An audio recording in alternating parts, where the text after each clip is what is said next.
چلو سیکھیں قرآن و سنت کی باتیں جو مہکائیں دن اور کرے نور راتیں، کھلے آنکھ صلی علی کہتے کہتے۔ الحمدللہ رب العالمین والصلاة والسلام علی خاتم النبیین، اما بعد فاعوذ باللہ من الشیطان الرجیم، بسم اللہ الرحمن الرحیم۔ الصلاة والسلام علیک یا رسول اللہ وعلی آلک واصحابک یا حبیب اللہ، الصلاة والسلام علیک یا نبی اللہ وعلی آلک واصحابک یا نور اللہ۔ مدنی چینل کے ناظرین، اس وقت اسکرین پر دیکھ رہے ہیں پروگرام کھلے آنکھ صلی اللہ کہتے کہتے۔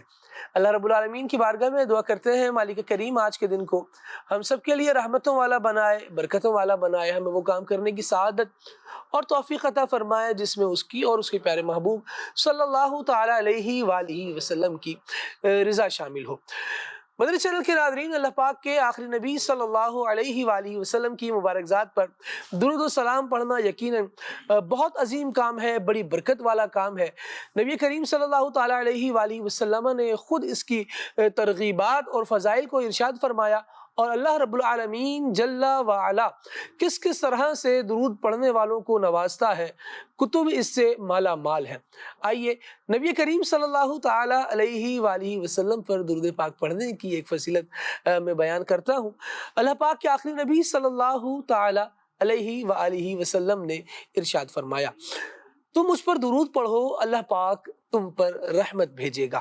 گویا معلوم ہوا کہ اللہ رب العالمین جل وعلا کی رحمت کو حاصل کرنے کا ایک طریقہ یہ ہے کہ بندہ اپنے نبی صلی اللہ علیہ وسلم پر درود پڑھنے والا بن جائے۔ آئیے محبت کے ساتھ حصول برکت کے لیے، نزول رحمت کے لیے نبی اکرم صلی اللہ تعالی علیہ وآلہ وسلم کی مبارک ذات پر درود پاک پڑھتے ہیں۔ صلو علی الحبیب صلی اللہ علی محمد صلی اللہ علیہ وآلہ وسلم۔ مدنی چینل کے ناظرین، آج انشاءاللہ عز و جل سلسلے کا عنوان تو خبر رہے گا، لیکن پہلی خبر یہ ہے کہ انشاءاللہ عز و جل آج سلسلے میں ہم گفتگو حضرت شاہ عبداللطیف بھٹائی رحمۃ اللہ تعالی علیہ کی سیرت کے عنوان پر بھی کریں گے۔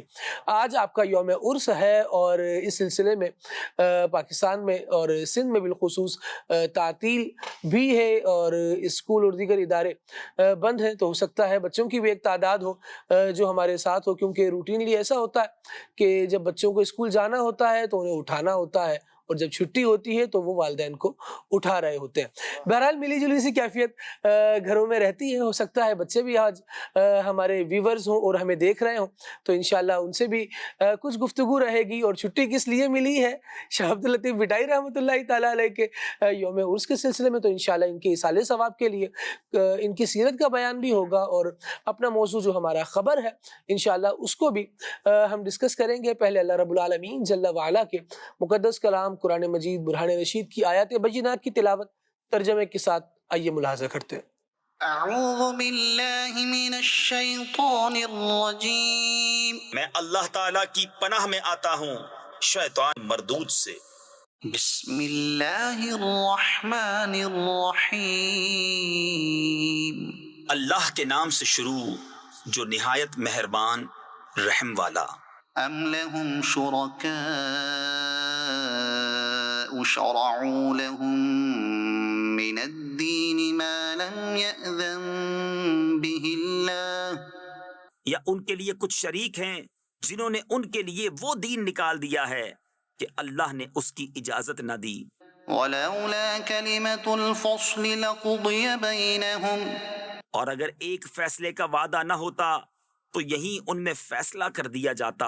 وَإِنَّ الظَّالِمِينَ لَهُمْ عَذَابٌ أَلِيمٌ، اور بے شک ظالموں کے لیے دردناک عذاب ہے۔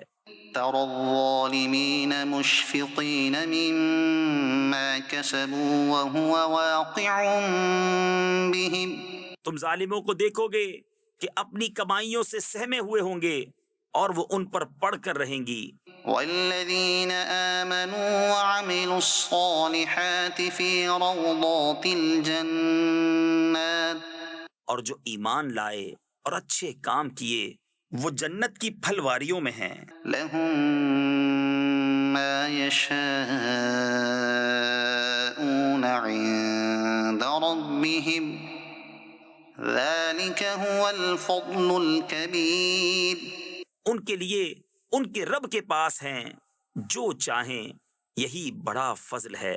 ذلك الذي يبشر الله عباده الذين آمنوا وعملوا الصالحات یہ ہے وہ جس کی خوشخبری دیتا ہے اللہ اپنے بندوں کو جو ایمان لائے اور اچھے کام کیے۔ قل لا أسألكم عليه أجرا إلا المودة في القربى تم فرماؤ میں اس پر تم سے کچھ اجرت نہیں مانگتا مگر قرابت کی محبت۔ ومن يقترف حسنة نزد له فيها حسنا اور جو نیک کام کرے ہم اس کے لیے اس میں اور خوبی بڑھائیں۔ إن الله غفور شكور بے شک اللہ بخشنے والا قدر فرمانے والا ہے۔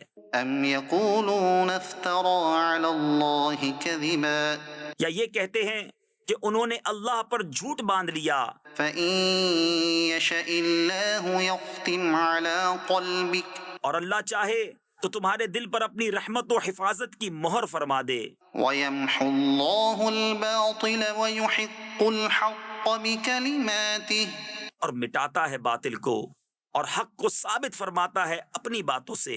إنه عليم بذات الصدور بے شک وہ دلوں کی باتیں جانتا ہے۔ وهو الذي يقبل التوبة عن عباده ويعفو عن السيئات ويعلم ما تفعلون اور وہی ہے جو اپنے بندوں کی توبہ قبول فرماتا اور گناہوں سے درگزر فرماتا ہے اور جانتا ہے جو کچھ تم کرتے ہو۔ ويستجيب الذين آمنوا وعملوا الصالحات ويزيدهم من فضله اور دعا قبول فرماتا ہے ان کی جو ایمان لائے اور اچھے کام کیے اور انہیں اپنے فضل سے اور انعام دیتا ہے۔ والكافرون لهم عذاب شديد اور کافروں کے لیے سخت عذاب ہے۔ صدق اللہ العظیم۔ سبحان اللہ، اللہ رب العالمین نور قرآن سے ہمارے قلوب اور ہمارے اذہان کو منور فرمائے، اپنی رحمت سے حصہ عطا فرمائے، اپنے عذابات سے ہم سب کو محفوظ فرمائے۔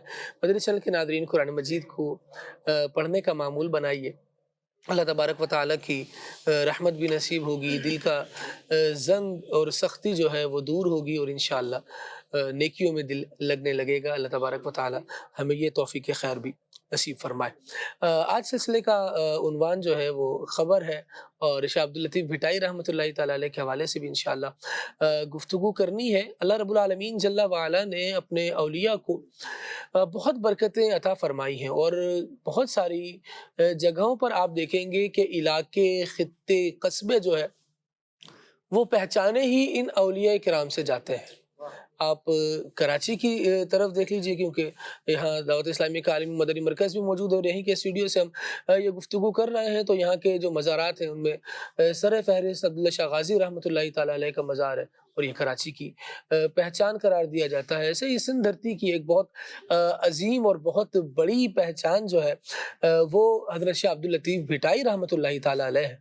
آپ رحمۃ اللہ تعالیٰ علیہ کے انشاءاللہ تعارف بھی ہم سلسلے میں شامل کریں گے اور آپ کے عقائد و نظریات پر بھی گفتگو رہے گی اور پھر اس سے ہم کیا سیکھ رہے ہیں اور ہمیں کس طرح سے اپنے عقائد میں متسلب ہونا چاہیے اور اسلام کے دامن کو کس طرح مضبوطی کے ساتھ ہمیں تھام کر رکھنا چاہیے۔ انشاءاللہ ان عنوانات پر بھی ہم گفتگو کریں گے۔ مزید یہ کہ اللہ رب العالمین جل وعلا نے اولیاء کرام سے مربوط رہنے کا، نیک لوگوں کے ساتھ مل کر رہنے کا اور ان سے تعلق قائم رکھنے کا جو ہمیں ارشاد فرمایا ہے وہ کس طرح سے ہم اس پر عمل کر سکتے ہیں، آراء سے بزرگان دین منائے جائیں تو اس کے ہمیں کیا فوائد ہوتے ہیں۔ انشاءاللہ جب گفتگو آگے چلے گی تو بہت ساری باتیں اس ضمن میں زیر بحث آئیں گی اور انشاءاللہ ان پر گفتگو ہوگی۔ ابھی کلام انشاءاللہ شامل کرتے ہیں، مبلغین کا تعارف بھی آپ سے کراتا چلوں۔ میرے دل کی جانب مولانا آصف اقبال عطاری مدنی ماشاء اللہ بہت سینئر عالم دین ہے اور بہت کچھ ہم ان سے سیکھتے ہیں. انشاءاللہ ان کی گفتگو سے آج بھی سیکھنے کا سلسلہ رہے گا. مولانا عمر فیاض عطاری مدنی ماشاءاللہ موجود ہیں. وقتاً فوقتاً آپ کھلے آنکھ صلی اللہ کہتے کہتے میں بھی ان کی گفتگو ملاحظہ کرتے ہیں، اور بالخصوص بچوں کا جو مدنی چینل ہے اس میں بالخصوص مدنی منوں کی بچوں کی تربیت کے حوالے سے آپ مختلف سلسلوں میں تشریف فرما ہوتے ہیں، اور ایک بہت بہترین انداز ہے سمجھانے کا اور دل میں اترنے کا. اللہ کریم آپ کو بھی جزائے خیر عطا فرمائے.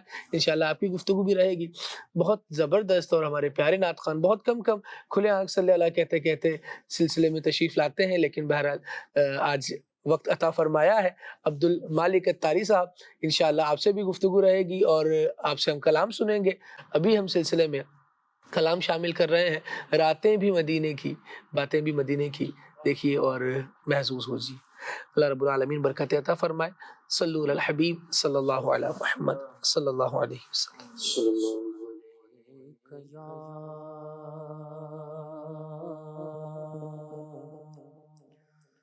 رسول اللہ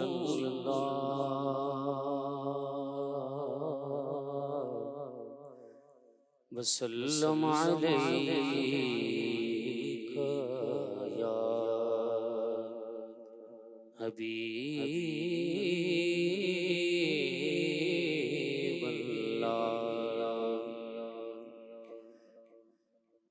تیرے قدموں میں جو ہیں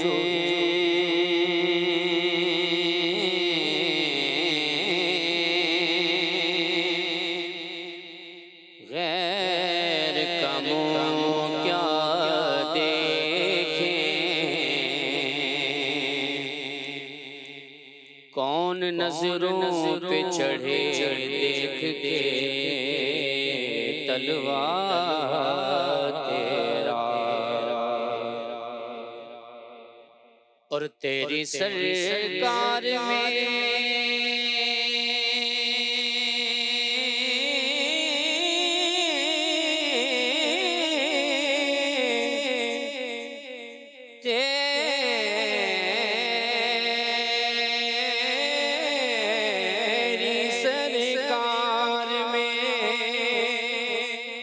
لاتا ہے رضا اس کو شفیع جو میرا غوث ہے اور لاڈلا بیٹا تیرا. یہ صلی اللہ علیہ یا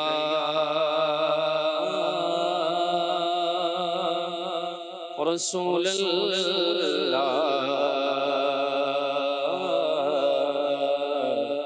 وسلم علیک یا حبیب اللہ. راتیں بھی مدینے کی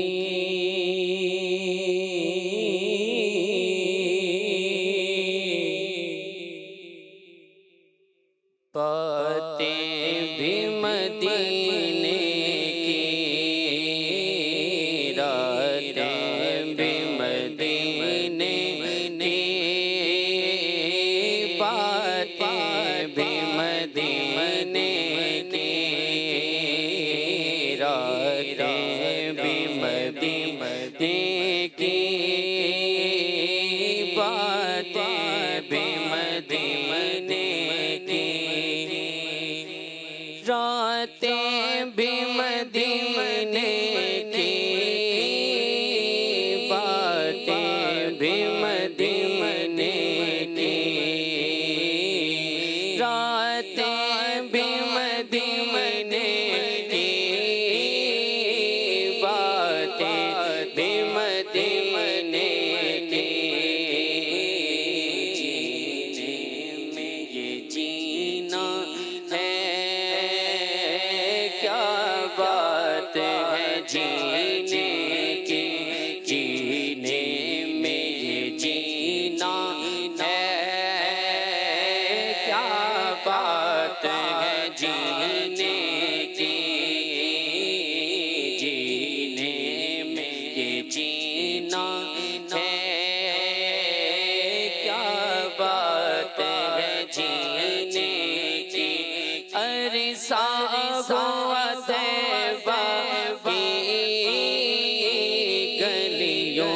سے وہ گزرے تھے، عرصہ ہوا طیبہ کی گلیوں سے وہ گزرے تھے، اس بربادی گلیوں میں خوشبو ہے پسینے کی، اس بربادی گلیوں میں خوشبو ہے پسینے کی، اور یہ زخم ہے طیبہ کا، یہ سب کو نہیں ملتا، یہ زخم ہے طیبہ کا، یہ سب کو نہیں ملتا، کوشش نہ کرے کوئی اس زخم کو سینے کی، کوشش نہ کرے کوئی اس زخم کو سینے کی، اور تعریف کے لائق جب الفاظ نہیں ملتے، کیا بات مدینے کی،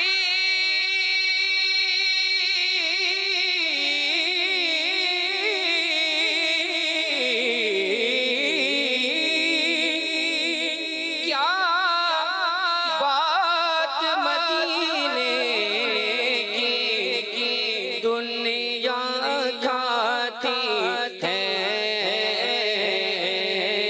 دنیا کھاتی ہے، ہاں دنیا کھاتی ہے خیرات مدینے کی، دنیا کھاتی ہے خیرات مدینے کی، یہ اپنی نگاہوں سے مستانہ بناتے ہیں، مستانہ بناتے ہیں، دیوانہ بناتے ہیں، دیوانہ بناتے ہیں، سینے سے لگاتے ہیں، زحمت بھی نہیں دیتے میں خار کو پینے کی، زحمت بھی نہیں دیتے میں خار کو پینے کی، ہر سال بلاتے ہیں مرزا کو مدینے میں، ہر سال بلاتے ہیں مرزا کو مدینے میں، سرکار جگاتے ہیں تقدیر کمینے کی، باتیں بھی مدینے کی، راتیں بھی مدینے کی، جینے میں یہ جینا ہے یارو، جینے میں یہ جینا ہے،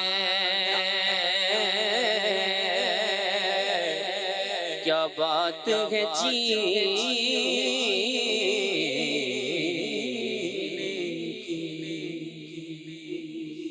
سبحان اللہ اللہ رب العالمین جل وعلا نبی کریم صلی اللہ تعالیٰ علیہ وسلم کے میٹھے مدینے کی ذوق والی ادب والی حاضری ہمارا مقدر بنایا۔ ابھی میں سلسلے کے لیے آ رہا تھا تو یہیں فیضان مدینہ میں ایک اسلامی بھائی سے ملاقات ہوئی، تو بہرحال وہ بھی ایک کھلے آنکھ صلی اللہ کہتے کہتے کہ ایک ویور تھے اور مدنی چینل دیکھنے والے تھے، انہوں نے تاثرات وغیرہ بھی کچھ دیے، کچھ بات چیت ان سے ہوئی، تو کہہ رہے تھے کہ دعا کیجئے کہ اللہ تبارک و تعالی والدہ محترمہ کو صحت بھی عطا فرمائے اور ان کے ساتھ ہمیں مدینے کا سفر بھی عطا فرمائے۔ اس طرح کے کلام سنتے ہیں تو واقعی طبیعت میں ایک اثر پڑتا ہے اور دل تو مدینے جانے کا ویسے ہی چاہتا ہے۔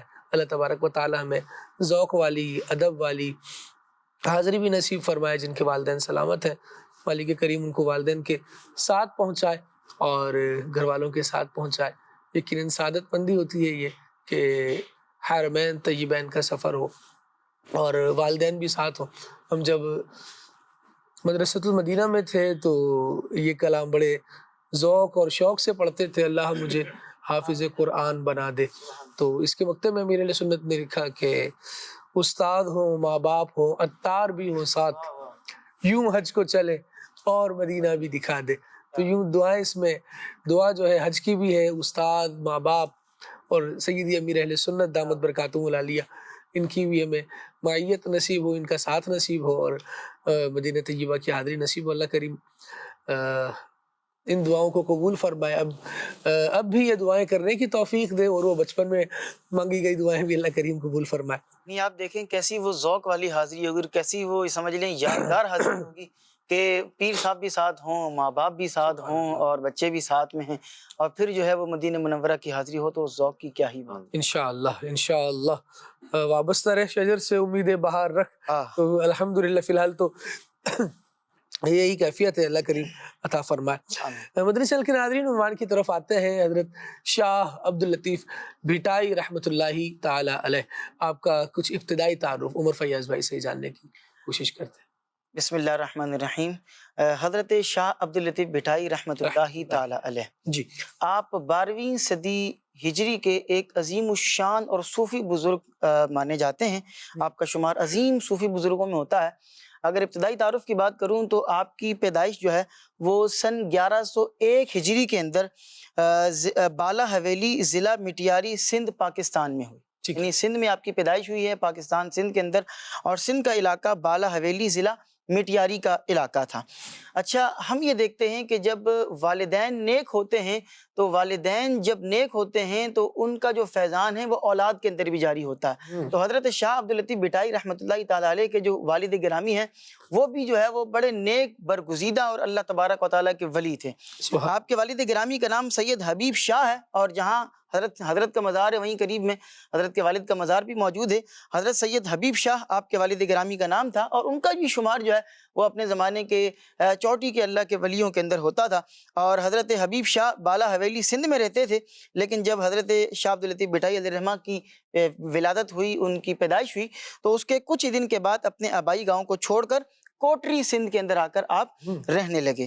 حضرت شاہ عبداللطیف بھٹائی علیہ الرحمہ نے ابتدائی تعلیم اپنے والد گرامی حضرت سید حبیب شاہ سے ہی حاصل کی، اور اس کے بعد پھر نور محمد کی درسگاہ میں تحصیل علم کے لیے بھیجے گئے، اور وہاں پر آپ نے مزید علوم اور فنون جو ہیں وہ حاصل کیے۔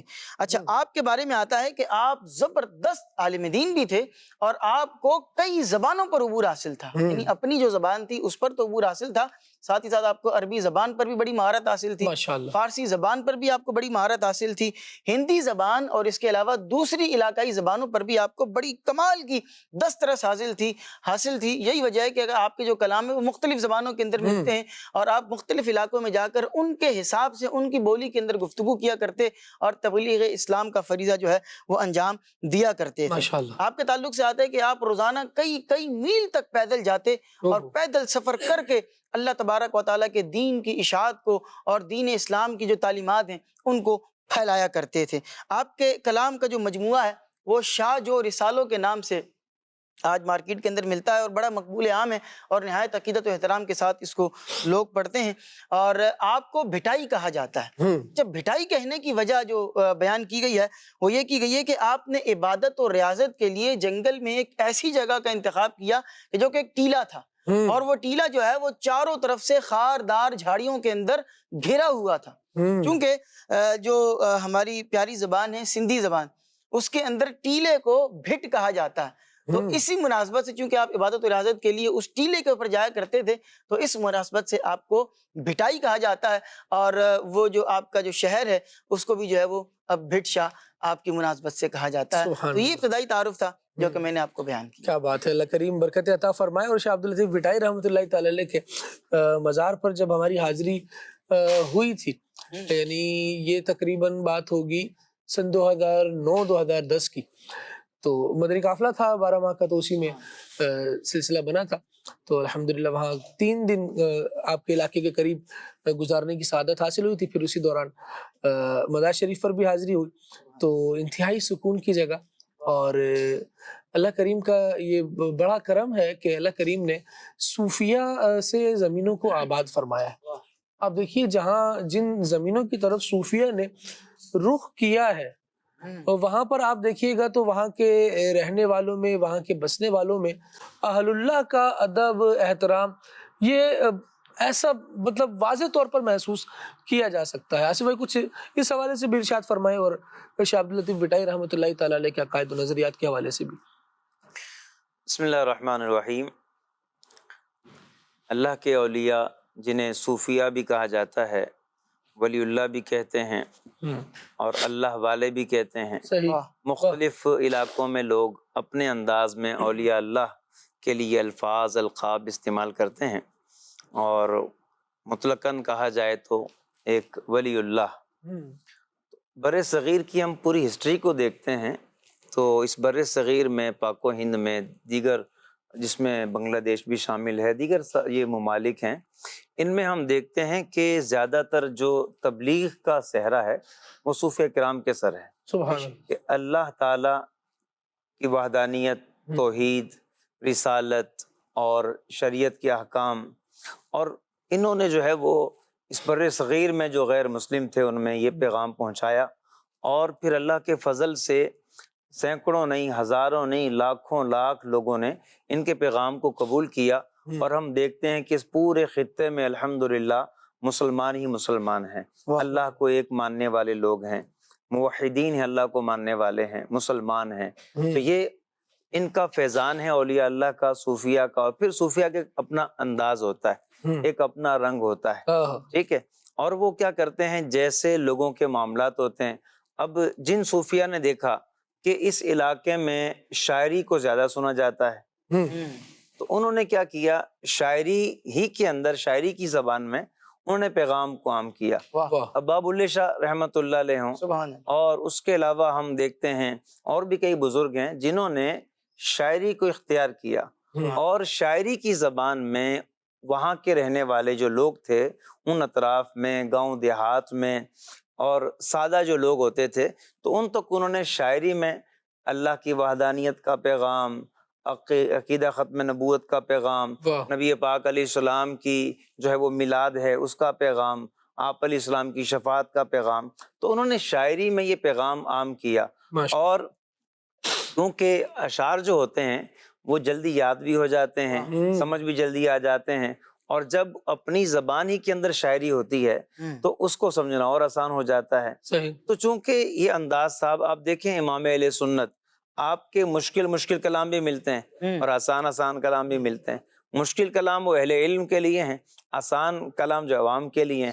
اب ایک طرف وہ تھوڑا مشکل کلام بھی ہے، لمیاتی نظیر کفی نظر مثل تو نشد پیدا جانا، اب علماء اس کو سمجھیں گے، لیکن عوام کو ذوق پھر بھی آئے گا کیونکہ عاشق رسول کا کلام ہے، محبت والا کلام ہے، لیکن عوام کے لیے سب سے اولا و اعلیٰ ہمارا نبی، آسان انداز ہے، اچھا سچی بات سکھاتے یہ ہیں، سیدھی راہ دکھاتے یہ ہیں، تو عوام کے لیے یہ چونکہ اس کو سمجھنا آسان ہوتا ہے شاعری کو، اور آسان انداز میں انہیں توحید کے مطالب بیان کر دینا، وحدانیت کے مطالب بیان کر دینا، اللہ تعالیٰ کا عیبوں سے پاک ہونا اس کو بیان کر دینا، تو یہ اولیاء اللہ نے صوفیاء نے یہ انداز اختیار کیا ہے.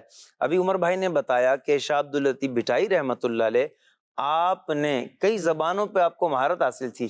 تو یہ مہارت وہ قصدن حاصل کیا کرتے تھے. واہ. ہم دیکھتے ہیں کہ بعض اولیاء اللہ کے بارے میں باقاعدہ لکھا ہے کہ انہوں نے اس زبان کو حاصل کیا. جس طرح خواجہ معین الدین چشتی رحمۃ اللہ علیہ، آپ بر صغیر میں ہند میں آتے ہیں تو آپ نے یہاں کی زبانوں کو سیکھا، سنسکرت کو آپ نے سیکھا اور ہندی زبان میں مہارت حاصل کی. اسی طرح ہم دیکھتے ہیں شاہ بہاؤالدین زکریا ملتانی رحمۃ اللہ علیہ، آپ کے بارے میں ہے کہ آپ نے بھی زبانوں کو سیکھا اور آپ کا تو انداز ہی بڑا پیارا تھا. کیسے صوفی ہیں بہاؤالدین زکریا ملتانی رحمۃ اللہ علیہ. آپ کی تو اس دور میں ایسی زبردست یونیورسٹی تھی کہ آپ کیا کرتے تھے، علماء تیار کرتے تھے اور عالم بن گیا، تصوف سکھا دیا، علم دین عمل سب پختگی حاصل ہو گئی. اب انہیں فرماتے کہ جاؤ فلاں ملک میں ہجرت کر جاؤ، وہاں جا کے کاروبار کرو. ان کو سامان بھی دیتے کاروبار کے لیے، ان کو سرمایہ فراہم کرتے اور فرماتے کہ فلاں ملک میں چلے جاؤ، فلاں علاقے میں چلے جاؤ اور وہاں جا کے کاروبار بھی کرو اور تبلیغ بھی کرو. دنیا کی بڑی یونیورسٹیز کے لیے آج بھی یہ جو سچویشن ہے یہ آئیڈیلائز ہے. بالکل آئیڈیلائز. وہ اس کو سوچ سکتے ہیں لیکن کر نہیں شاید پا رہا ہے. جی جی. اور جہاں کوششیں کی جا رہی ہیں یہ انداز ہے کہ آپ زبانیں سکھاتے تھے، علم سکھاتے تھے اور اس کے بعد تبلیغ کا ایک انداز تھا. تو انہی صوفیاء کرام میں جو مشہور ہستی ہیں سندھ میں جو وارد ہوئے وہ شاہ عبداللطیف بھٹائی رحمۃ اللہ علیہ. ان کے آبا اجداد آئے اور پھر آپ یہاں پر پیدا ہوئے اور ان کے بارے میں مشہور واقعہ ہے کہ ان کے والد کے یہاں اولاد نہیں ہوتی تھی تو ایک بزرگ تھے، ان کا نام بھی عبداللطیف تھا. ان سے دعا کے لیے کہا گیا تو انہوں نے کہا کہ ٹھیک ہے آپ کے یہاں بیٹا پیدا ہوگا لیکن میرے نام پہ نام رکھنا، اللہ اسے دنیا کے اندر نام عطا فرمائے گا اور اس سے جو ہے وہ غیر محی العقول واقعات رونما ہوں گے، یعنی اس سے کرامات ظاہر ہوں گی، اس کا نام دنیا میں بنے گا. تو یوں بزرگوں کے نام پر نام رکھا اور یوں ایک فیضان کا سلسلہ جاری ہوا. اچھا اب آپ آئیں شاہ عبداللطیف بھٹائی رحمۃ اللہ تعالی علیہ. آپ کی مشہور کتاب ابھی آپ نے نام سنا شاہ جو رسالو، جی یعنی شاہ صاحب کی تصنیف کا نام ہے، شاہ صاحب کا رسالہ، شاہ صاحب کی کتاب. اب اس کے کئی زبانوں میں عالمی سطح پہ کئی زبانوں میں ترجمے ہو چکے ہیں اور یہ کوئی ڈھکی چھپی آپ کی تعلیمات نہیں ہے. شاہ صاحب نے اپنی کتابوں کے اندر اور یہ بالخصوص شاہ جو رسالو، صرف اس ایک کتاب کے اندر اگر ہم غور و فکر کریں تو شاہ صاحب نے سب سے پہلے توحید کا پیغام دیا اور یوں کہیں کہ بر صغیر میں سندھ میں بالخصوص توحید کے بڑے علمبرداروں میں سے ایک جو علمبردار ہیں توحید کے شاہ صاحب ہیں. سبحان اللہ. آپ نے اللہ تعالیٰ کی وحدانیت پر جو لوگوں کو سبق دیا کہ اللہ ایک ہے اور اللہ کا وجود ہے، خدا ہے، خدا کے وجود پر آپ نے بات کی، خدا کے ایک ہونے پر آپ نے بات کی. تو اس سے اندازہ ہو جاتا ہے کہ آپ نے اپنے دور میں ہی الہاد کی جڑیں کاٹ دی. آپ نے اپنے جو دور ہی کے اندر جو ایتھیزم کہلاتا ہے اس کی جڑیں آپ نے اسی وقت کاٹ دی. تو آپ یہ دیکھیں، غور کریں کہ شاہ صاحب نے سب سے پہلے لوگوں کو پیغام دیا کہ انسان دنیا میں خود بخود نہیں ہے، کسی کے بنانے سے ہے. ابھی چھوٹا سا ایک ریبوٹ ہوتا ہے، کہتے ہیں فلاں کمپنی نے بنایا ہے، اور ایک انسان کے اندر جو ہے وہ کروڑوں خصوصیات ہیں، وہ بغیر کسی کے بنائے کیسے بن گیا. تو غور کرنا چاہیے کہ توحید کا جو عقیدہ ہے یہ سب سے پہلا عقیدہ مسلمانوں کا. شاہ صاحب نے توحید پر بات کی ہے اور آپ کی شاعری کے اندر توحید موجود ہے جگہ جگہ، جہاں پر آپ نے اللہ کے وجود کی بات کی ہے، اللہ کو ماننے کی بات کی ہے اور اللہ کی ماننے کی بات کی ہے. سبحان اللہ. اللہ کی ماننے کی بات کی ہے تو اس میں آپ دیکھیں پھر آپ نے ایمان کامل پہ بات کی ہے. ایمان کامل کیسے ہوتا ہے؟ اب ایمان کامل کی بات جب کی بندہ کرتا ہے تو نبی پاک علیہ السلام کی محبت ہے، ٹھیک ہے، اور وہ بھی انتہا درجے کی ہو تب جا کے ایمان کامل ہو. پھر آپ دیکھیں کہ جو اچھے اعمال ہیں، نیک اعمال ہیں، مسلمان کے لیے جو اپنے لیے پسند کرے دوسرے مسلمان کے لیے پسند کرے، اس کو کہا گیا کہ ایمان اس وقت کامل ہوگا. اسی طرح سے اور کئی مقامات ہیں جو احادیث میں مضامین ہیں، شاہ صاحب نے اپنی شاعری میں بتایا کہ بھئی ایمان کامل کیسے ہوتا ہے. تو آپ نے اس پر گفتگو فرمائی ہے. اس کے بعد تیسرے نمبر پہ آ جائیں تو محبت رسول. محبت رسول جو ہے اس پر شاہ صاحب نے بہت بات کی ہے. آپ جگہ جگہ شاہ جو رسالے میں نعت کہتے نظر آتے ہیں، اور وہ نعت کہنے کا انداز کیا ہے کبھی شاہ صاحب اپنے اس کتاب میں شاہ جو رسالوں میں کبھی یہ بات کرتے ہیں نبی پاک علیہ السلام کی محبت کی، کبھی بات کرتے ہیں نبی پاک علیہ السلام کی معراج کی، کبھی بات کرتے ہیں نبی پاک علیہ السلام کے رحمت للعالمین ہونے کی، اور کبھی آپ بات کرتے ہیں نبی پاک علیہ السلام کی میلاد کی، عید میلاد کی بھی بات آپ نے کی، اور کبھی آپ بات کرتے ہیں نبی پاک علیہ السلام کی سخاوت کی۔ اب آپ یہ دیکھیں کہ نبی پاک علیہ السلام کے اخلاق، آپ علیہ السلام کے فضائل، کمالات، ان سب پر شاہ صاحب نے گفتگو فرمائی ہے، اور یہ نبی پاک علیہ السلام کی محبت کے بغیر ظاہر سی بات ہے ایمان نہیں ہے، اور آپ کی جو محبت کامل ہوتی ہے تو ایمان کامل ہوتا ہے۔ تو یہ شاہ صاحب نے نبی پاک علیہ السلام کی محبت کو بھی بیان کیا، ایک تو وحدانیت کو بیان کیا توحید کو، دوسرے نمبر پر نبی پاک علیہ السلام پر ایمان لانا، آپ علیہ الصلوۃ والتسلیم کی محبت، اور آپ علیہ السلام کو آخری نبی ماننا، اس پر بھی آپ نے گفتگو فرمائی کہ شاہ صاحب کا عقیدہ آپ دیکھیں 11ویں صدی میں بھی یہی عقیدہ ہے۔ تو اہلیان سندھ کو اس بات پہ بھی غور کرنا چاہیے اور فخر کرنا چاہیے کہ الحمدللہ جن بزرگوں سے ہمیں دین ملا ہے انہوں نے ہمیں دین شروع ہی سے اور مکمل ہمیں پڑھایا ہے، اور بڑے ہی بلکہ پلایا ہے، اسلامی تعلیمات انہوں نے ہمیں درست طریقے سے پہنچائی ہیں۔ اچھا، اس کے بعد بات کریں تو شاہ صاحب نے دو بڑی اہم چیزیں اور ہیں، ایک وسیلہ، وسیلے پر بات کی ہے شاہ صاحب نے کہ اللہ تعالیٰ کی بارگاہ میں وسیلہ پیش کرنا چاہیے، سبحان اللہ، قرآنی جو ہے وہ تعلیم ہے، ٹھیک ہے، یا ایھا الذین آمنوا اتقوا اللہ وابتغوا الیہ الوسیلہ، اے ایمان والو اللہ سے ڈرو اور اللہ کی طرف وسیلہ تلاش کرو۔ اس وسیلہ اور توسل کی بات شاہ صاحب نے کی ہے کہ یہ آپ یہ غور کریں کہ اب جو بھی شاہ صاحب کا نام لے، شاہ صاحب سے محبت کی بات کرے اور شاہ صاحب سے، شاہ عبداللطیف بھٹائی رحمۃ اللہ علیہ سے اپنا تعلق بتائے، تو اس کو یہ بھی ماننا چاہیے کہ شاہ صاحب کا بھی یہی نظریہ ہے، ان کا بھی یہی ماننا ہے کہ اللہ کے ہاں وسیلہ مقبول ہے۔ اور اسی طرح سے آپ نے نبی پاک صلی اللہ علیہ وسلم کی شفاعت کی بات کی ہے۔ شاہ صاحب شفاعت کی بات کرتے ہیں کہ نبی پاک علیہ السلام قیامت کے دن ہمارے جو ہے وہ شفیع اعظم ہوں گے، نبی پاک علیہ السلام ان لوگوں کی شفاعت کریں گے جو کبیرہ گناہوں کی وجہ سے جن پر جہنم واجب ہو چکا ہوگا، ان لوگوں کی شفاعت کریں گے جو اہل اللہ ہوں گے، نیک لوگ ہوں گے تاکہ ان کے درجات میں اضافہ ہو جائے، ان لوگوں کی شفاعت کریں گے جو دوزخ میں جا چکے ہوں گے لیکن نبی پاک علیہ السلام کی شفاعت کی برکت سے انہیں جنت عطا کر دی جائے گی۔ تو شفاعت پر آپ نے بات کی ہے۔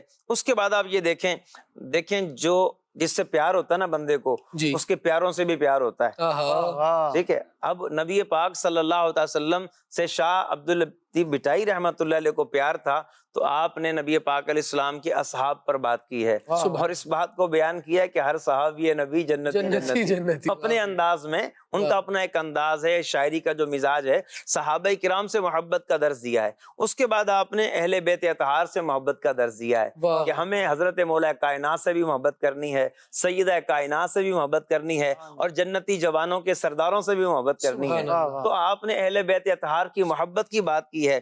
اور ایک اور بات آپ کو بتاؤں کہ شاہ صاحب نے شاہ جو رسالہ جو کتاب ہے اس میں پیران پیر دستگیر غوث پاک رحمۃ اللہ علیہ کا ذکر خیر بھی کیا ہے، اور اور اعلیٰ آپ نے پھر آخر میں ہم دیکھتے ہیں تصوف پر بات کی ہے۔ تصوف جو صوفیہ کرام اپنے انداز میں قرآن و سنت کی تعلیمات کو عام کرتے ہیں، اپنے ایک انداز میں مخصوص لب و لہجے میں، آپ اس کو تصوف کہہ لیں۔ بعض نے کہا کہ بھائی آپ جو سیکھتے ہیں وہ علم ہے، اس پہ جب آپ عمل کر لیتے ہیں اور نبی پاک علیہ السلام کے بتائے ہوئے طریقے کے مطابق جب عمل کر لیتے ہیں وہ تصوف ہو جاتا ہے۔ تو یہ شاہ صاحب کی یہ تعلیمات ہیں، تو اس سے یہ اندازہ ہو جاتا ہے کہ آپ ولی کامل تھے، عالم دین تھے، شریعت کو سمجھانے والے تھے، اور یہ بھی واضح ہو جاتا ہے کہ آپ کی طرف جو منسوب بعض باتیں ہیں، من گھڑت قصے، ان کی کوئی حقیقت نہیں ہے۔ کوئی نعوذ باللہ عشق مجازی والا کو واقعہ ان کی طرف منسوب کر دیتا ہے، کوئی یہ کہہ دیتا ہے کہ نعوذ باللہ یہ خاص کسی مذہب کو فالو نہیں کرتے تھے، استغفر اللہ۔ تو یہ بالکل ایک یعنی کہ بالکل نصف النہار کے وقت سورج کا انکار کرنے کی وہ ہے، مترادف ہے کہ نصف النہار ہے، دن نکلا ہوا ہے، سورج چمک رہا ہے، اور کہے کہ جی سورج نہیں ہے۔ تو یہ ایسی بات ہے کیونکہ آپ نے اپنے رسالے میں اپنے سارے عقیدے بیان کر دیے، بلکہ آپ نے عقیدے بیان نہیں کیے، یہ عقیدے لوگوں کو گھول گھول کے پلائیں۔ نبی تو آج مسلمان ان کے مزار پہ زیارت کر رہے ہیں، سبحان اللہ، ایک آپ بھی ہیں۔ اللہ اکبر، اللہ کریم ہمیں برکت عطا فرمائے ان صاحبان علم و فہم کی، اور ان صاحبان اللہ تبارک و تعالیٰ کے جو درست دین کو پہنچانے والے ہیں، یعنی صاحبان علم، اور اللہ کریم ان کو برکت عطا فرمائے، تو یہ وہ ہیں جو صاحبان تقویٰ ہیں، یہ وہ ہیں جو اللہ تبارک و تعالیٰ کی ولا اپنے دلوں میں، اس کی محبت اپنے دلوں میں رکھنے والے ہیں۔ عبد اللطیف نام ہونا یہی بتاتا ہے کہ یہ بندہ ابدیت کا قائل تھا۔ ہاں ہاں ہاں، کیا بات ہے، یہ لطیف رب کی ابدیت کا قائل تھا، عبد اللطیف تھا، یہ خاصی مذہب کو فالو کرتا تھا۔ کیا بات ہے، جیسے نبی پاک صلی اللہ تعالیٰ علیہ وآلہ وسلم کے والد گرامی کے حوالے سے حضرت عبداللہ رضی اللہ تعالیٰ عنہ کے حوالے سے یوں گفتگو کی گئی کہ بھئی جناب اس دور میں کوئی نبی نہیں تھے، اور تعلیمات پچھلی جو تھی وہ ایک عام معاشرے کے حالات کو بیان کرتے ہوئے وہی ان پر بھی رکھ دیے گئے کہ وہ تعلیمات توحید سے دور تھے۔ تو بڑا پیارا ان کے حوالے سے کلام کیا گیا، کہا کہ آیا ہے نام سے اے صاحب خرد پڑھ لے، خدا کے عبد ہیں عابد ہیں پیارے عبداللہ۔ یعنی ان کے بھی عقیدہ توحید کو یوں بیان کیا گیا۔ ایسے ہی جب کوئی یہ کہہ رہا ہے کہ عبد اللطیف کسی خاص مذہب کو نہیں فالو کرتے تھے، تو بھائی عبد اللطیف نام ہونے سے ہی اس بات کو سمجھا جا سکتا ہے کہ یہ جو عبد اللطیف ہے یہ ابدیت کو ماننے والا تھا، اور ابدیت کو جب بندہ تسلیم کرتا ہے تو کسی کی خدائی کو بھی تسلیم کر رہا ہے، کسی خدا کا بندہ ہے، کسی کو وہ معبود مان رہا ہے، اور یقیناً اسے ہی معبود، بلکہ اگر اس کو یوں سمجھنا چاہے کہ کسے پھر معبود مان رہا ہے تو پھر پڑھیں نا شاہ جو رسالہ اور ان کے تعلیمات کو پڑھیے، اور دیکھیے کہ ان کے مزارات پر جو ان کے مزار شریف پر جو حاضر ہونے والے ہیں وہ مسلمان ہیں، مومنین ہیں۔ مدنی چینل کے ناظرین، موضوع کا ایک اور طریقے سے ہم جائزہ لیں اور اپنے موضوع کو تبدیل کریں، تو موضوع ہے ہمارا خبر، اور اسی میں ہم شاہ عبد اللطیف بھٹائی رحمۃ اللہ تعالیٰ علیہ اور دیگر افراد کے حوالے سے بھی گفتگو کرتے ہیں، اور اس عنوان کو شامل کرتے ہیں کہ ہم آج بھی دیکھتے ہیں آصف بھائی، عمر فیاض بھائی، کہ جو اللہ والے ہیں نا، تو یہ تو اللہ والے ہی ہیں، اور اللہ رب العالمین جل وعلا کے نام لیوا ہیں۔ آج بھی جو لوگ بزرگ کے طور پر مشہور ہیں، اللہ کے ولی کے طور پر مشہور ہیں، آپ دیکھیے کہ ان سے کوئی ایسی عجیب و غریب باتیں متصور نہیں ہے کہ وہ اپنے آپ کو نعوذ باللہ کوئی اتنا بڑا مقام اپنا کہلا رہے ہوں کہ جناب اللہ کے احکامات کو چھوڑ کر ہماری باتوں کو فالو کیا جائے، بلکہ کہیں سے اگر کبھی اس طرح کی کوئی آواز اٹھتی ہے تو عام مسلمان بھی اس بندے سے متنفر ہو جاتے ہیں۔ چہ جائے کہ اولیاء کے بارے میں کوئی بندہ یہ بات کہے کہ یار یہ ولی تھے اور انہوں نے اللہ کا دربار لوگوں سے چھڑوایا ہے اور لوگوں کو اپنے گرد گھمایا ہے، تو یہ اتنی غلط بات کرنے والے افراد ہیں کہ یہ بات اگر کوئی آج بھی کرے نا تو لوگ، یعنی علماء تو علمی طور پر اس کا رد کریں آصف بھائی، جی، لیکن عوام جو ہے وہ اپنے طور پر ہی اس کو چھوڑ دیتی ہے، بھئی یہ کیسا بندہ، کیونکہ جو توحید مسلمانوں کو بتائی گئی ہے، جو عقائد اسلام مسلمانوں کے سامنے بیان کیے گئے ہیں، ان میں یہ بات بالکل واضح ہے کہ توحید صرف اللہ رب العالمین جل وعلا کے لیے ہے، جو عبادت ہے وہ صرف اللہ رب العالمین کے لیے ہے، تو جو عقائد توحید ہے ان کو جداگانہ ایک حیثیت حاصل ہے، اور اتنی واضح حاصل ہے کہ کوئی کسی کے بارے میں وہ عقیدے رکھنے لگے یا وہ نظریات اپنانے لگے جو اللہ رب العالمین کے لیے ایک بندہ مسلمان کو اپنانے ہوتے ہیں یا رکھنے ضروری ہوتے ہیں، تو فوراً سے بائیکاٹ کر دیا جاتا ہے، اور فوراً سے یہ چیزیں سامنے آ جاتی ہیں۔ تو دیکھا یہ جاتا ہے کہ زمانے کے گزرنے کے ساتھ ساتھ اولیاء کے بارے میں غلط خبریں مشہور کی جاتی ہیں۔ اب ذرا اس بات کا ہم جائزہ لیں کہ یہ غلط خبریں مشہور کرنے والے کون لوگ ہوتے ہیں، کیوں مشہور کرتے ہیں، اور وہ کون سے مقاصد ہیں جن کو یہ حاصل کرنا چاہتے ہیں اولیاء کرام کے بارے میں غلط باتیں مشہور کر کے۔ آصف بھائی کیا کہیں گے؟ غلط خبر، سب سے پہلے تو خبر پہ بات کر لیں، خبر کیا ہوتی ہے؟ ٹھیک، تو خبر تو جو ہے وہ النباء، عربی میں خبر کو النباء کہتے ہیں، اور یہ خبر کا لفظ واحد ہے، اس کی جمع اخبار آتی ہے، اسی سے ہم دیکھتے ہیں نیوز پیپر کو اخبار کہتے ہیں۔ ٹھیک ہے، تو اخبار جو ہے، یہ خبر جو ہے قرآن مجید فرقان حمید میں بھی ذکر کیا گیا ہے، دو طرح کی خبریں ہیں، ایک ظاہری خبریں ہیں، ایک غیبی خبریں ہیں۔ تِلْکَ مِنْ أَنْبَاءِ الْغَیْبِ نُوحِیہَا إِلَیْکَ، اللہ تعالیٰ فرماتا ہے کہ یہ غیب کی خبریں ہیں جو ہم آپ کی طرف وحی کرتے ہیں۔ تو پچھلے انبیاء علیہ السلام کے جو واقعات ہیں، ان کے جو ہے ان کے ساتھ جڑی ہوئی چیزیں ہیں، ان کو جو قرآن مجید میں بیان کیا گیا ہے، تو فرمایا کہ یہ غیب کی خبریں ہیں۔ اور پھر قرآن پاک ہی میں نہیں بلکہ قرآن پاک کے علاوہ خود نبی کریم صلی اللہ تعالی علیہ وسلم نے کبھی حضرت نوح علیہ السلام کے بارے میں خبر دی، کبھی حضرت ابراہیم علیہ السلام کے بارے میں خبر دی، کبھی جو ہے وہ حضرت موسیٰ علیہ السلام کے بارے میں خبر دی۔ تو یہ کیا ہے؟ غیب کی خبریں ہیں جو اللہ پاک نے آپ کی طرف وحی فرمائی۔ اور کبھی کسی خبر کے بارے میں ارشاد فرمایا کہ اگر خضر علیہ الصلوۃ والسلام موسیٰ کو دور نہ کرتے علیہ السلام تو ہمیں ان کے مزید واقعات ہمارے سامنے آتے، یعنی قرآن مجید میں ایک تذکرہ کیا گیا ان کے واقعات کا۔ اب یہ دیکھیں، یہ جو خبریں ہیں قرآن مجید میں، اور بلکہ یوں کہنا چاہیے کہ سب سے سچی خبریں قرآن پاک میں ہیں۔ سبحان سب سے سچی خبریں سبحان اللہ، قرآن پاک میں ہیں، اور سب سے جھوٹی خبریں سوشل میڈیا پر ہیں۔ اللہ اکبر۔ اب ہمیں فیصلہ کرنا ہے کہ ہمیں کون سی خبروں کو پڑھنا ہے ٹھیک ہے، اور کون سی خبروں کو نہیں پڑھنا۔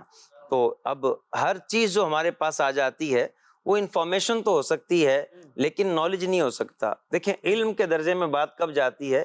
جب وہ سچی ہو جائے، جب وہ بات پکی ہو تو اس کو علم کہا جاتا ہے، ورنہ جو ہمیں نالج ہے، ہمارے انفارمیشن جو ہے، اب دوڑ لگی ہوئی خبروں کی، سنسنی پھیلانے کی، اب اسی دوڑ کے اندر نہ سچ کو دیکھا جا رہا نہ جھوٹ کو دیکھا جا رہا ہے، اور لوگ جو ہے وہ خبروں کو پھیلاتے ہیں۔ ایک تو ہے مقابلے بازی، صحیح ہے، پہلی تو بات یہ ہے کہ میں جیت جاؤں، مجھ پتہ چل جائے سب سے پہلے اس کو پتہ چلا ہے، یعنی بس ماں بدولت ہیں۔ اب وہ چاہے وہ چینل بھی ہو سکتا ہے، کوئی الیکٹرانک میڈیا، کوئی نیوز چینل بھی ہو سکتا ہے، سوشل میڈیا بھی ہو سکتا ہے، علاقہ بھی ہو سکتا ہے، کسی علاقے میں بھی کہ کوئی بات آئی ہے تو کوئی صاحب کھڑے ہیں، سب سے پہلے مجھے پتہ چلا تھا۔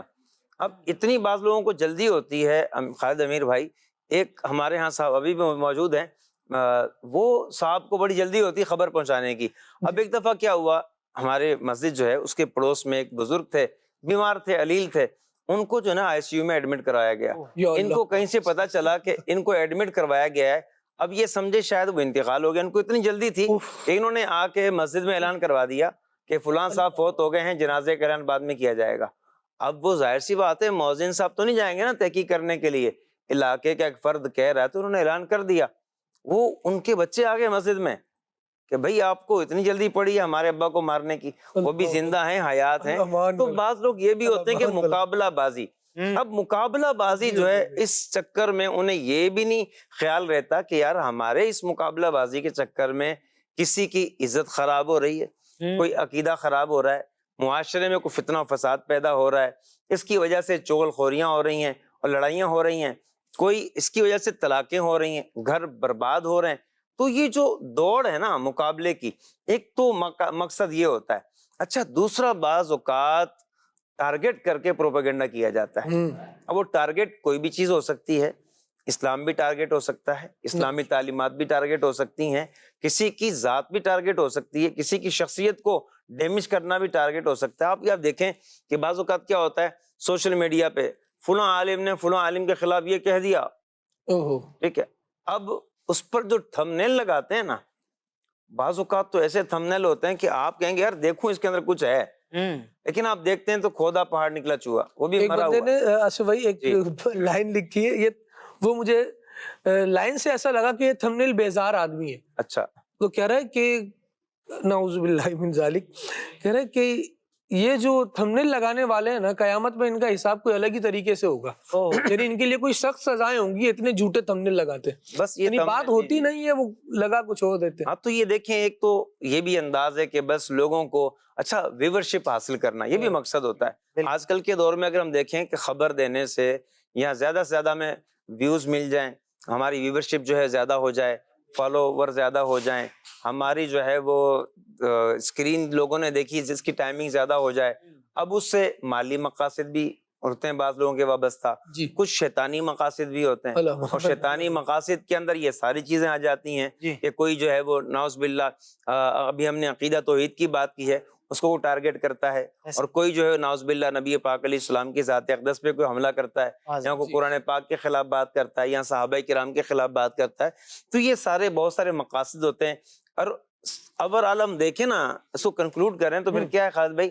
جی، یعنی فساد پیدا کرنا، بگاڑ پیدا کرنا، بربادی لے کر آنا، تباہی لے کر آنا، اب وہ عقیدے میں بھی ہو سکتی ہے، عمل میں بھی ہو سکتی ہے، معاشرے میں بھی ہو سکتی ہے، اور کسی ایک گھر کے اندر بھی ہو سکتی ہے، فیملی خاندان میں ہو سکتی ہے، پارٹنرشپ میں ہو سکتی ہے، بزنس میں ہو سکتی ہے. تو یعنی کہ ان کا مقصد کیا ہے جو نا وہ کچھ نہ کچھ ایسا کیا جائے. اعلیٰ حضرت امام اہل سنت فرماتے ہیں کہ کبھی کبھار سینکڑوں لوگ ایک بات کر رہے ہوتے ہیں، سینکڑوں لوگ بات کر رہے ہوتے ہیں کہ یہ ہو گیا ہو گیا ہو گیا.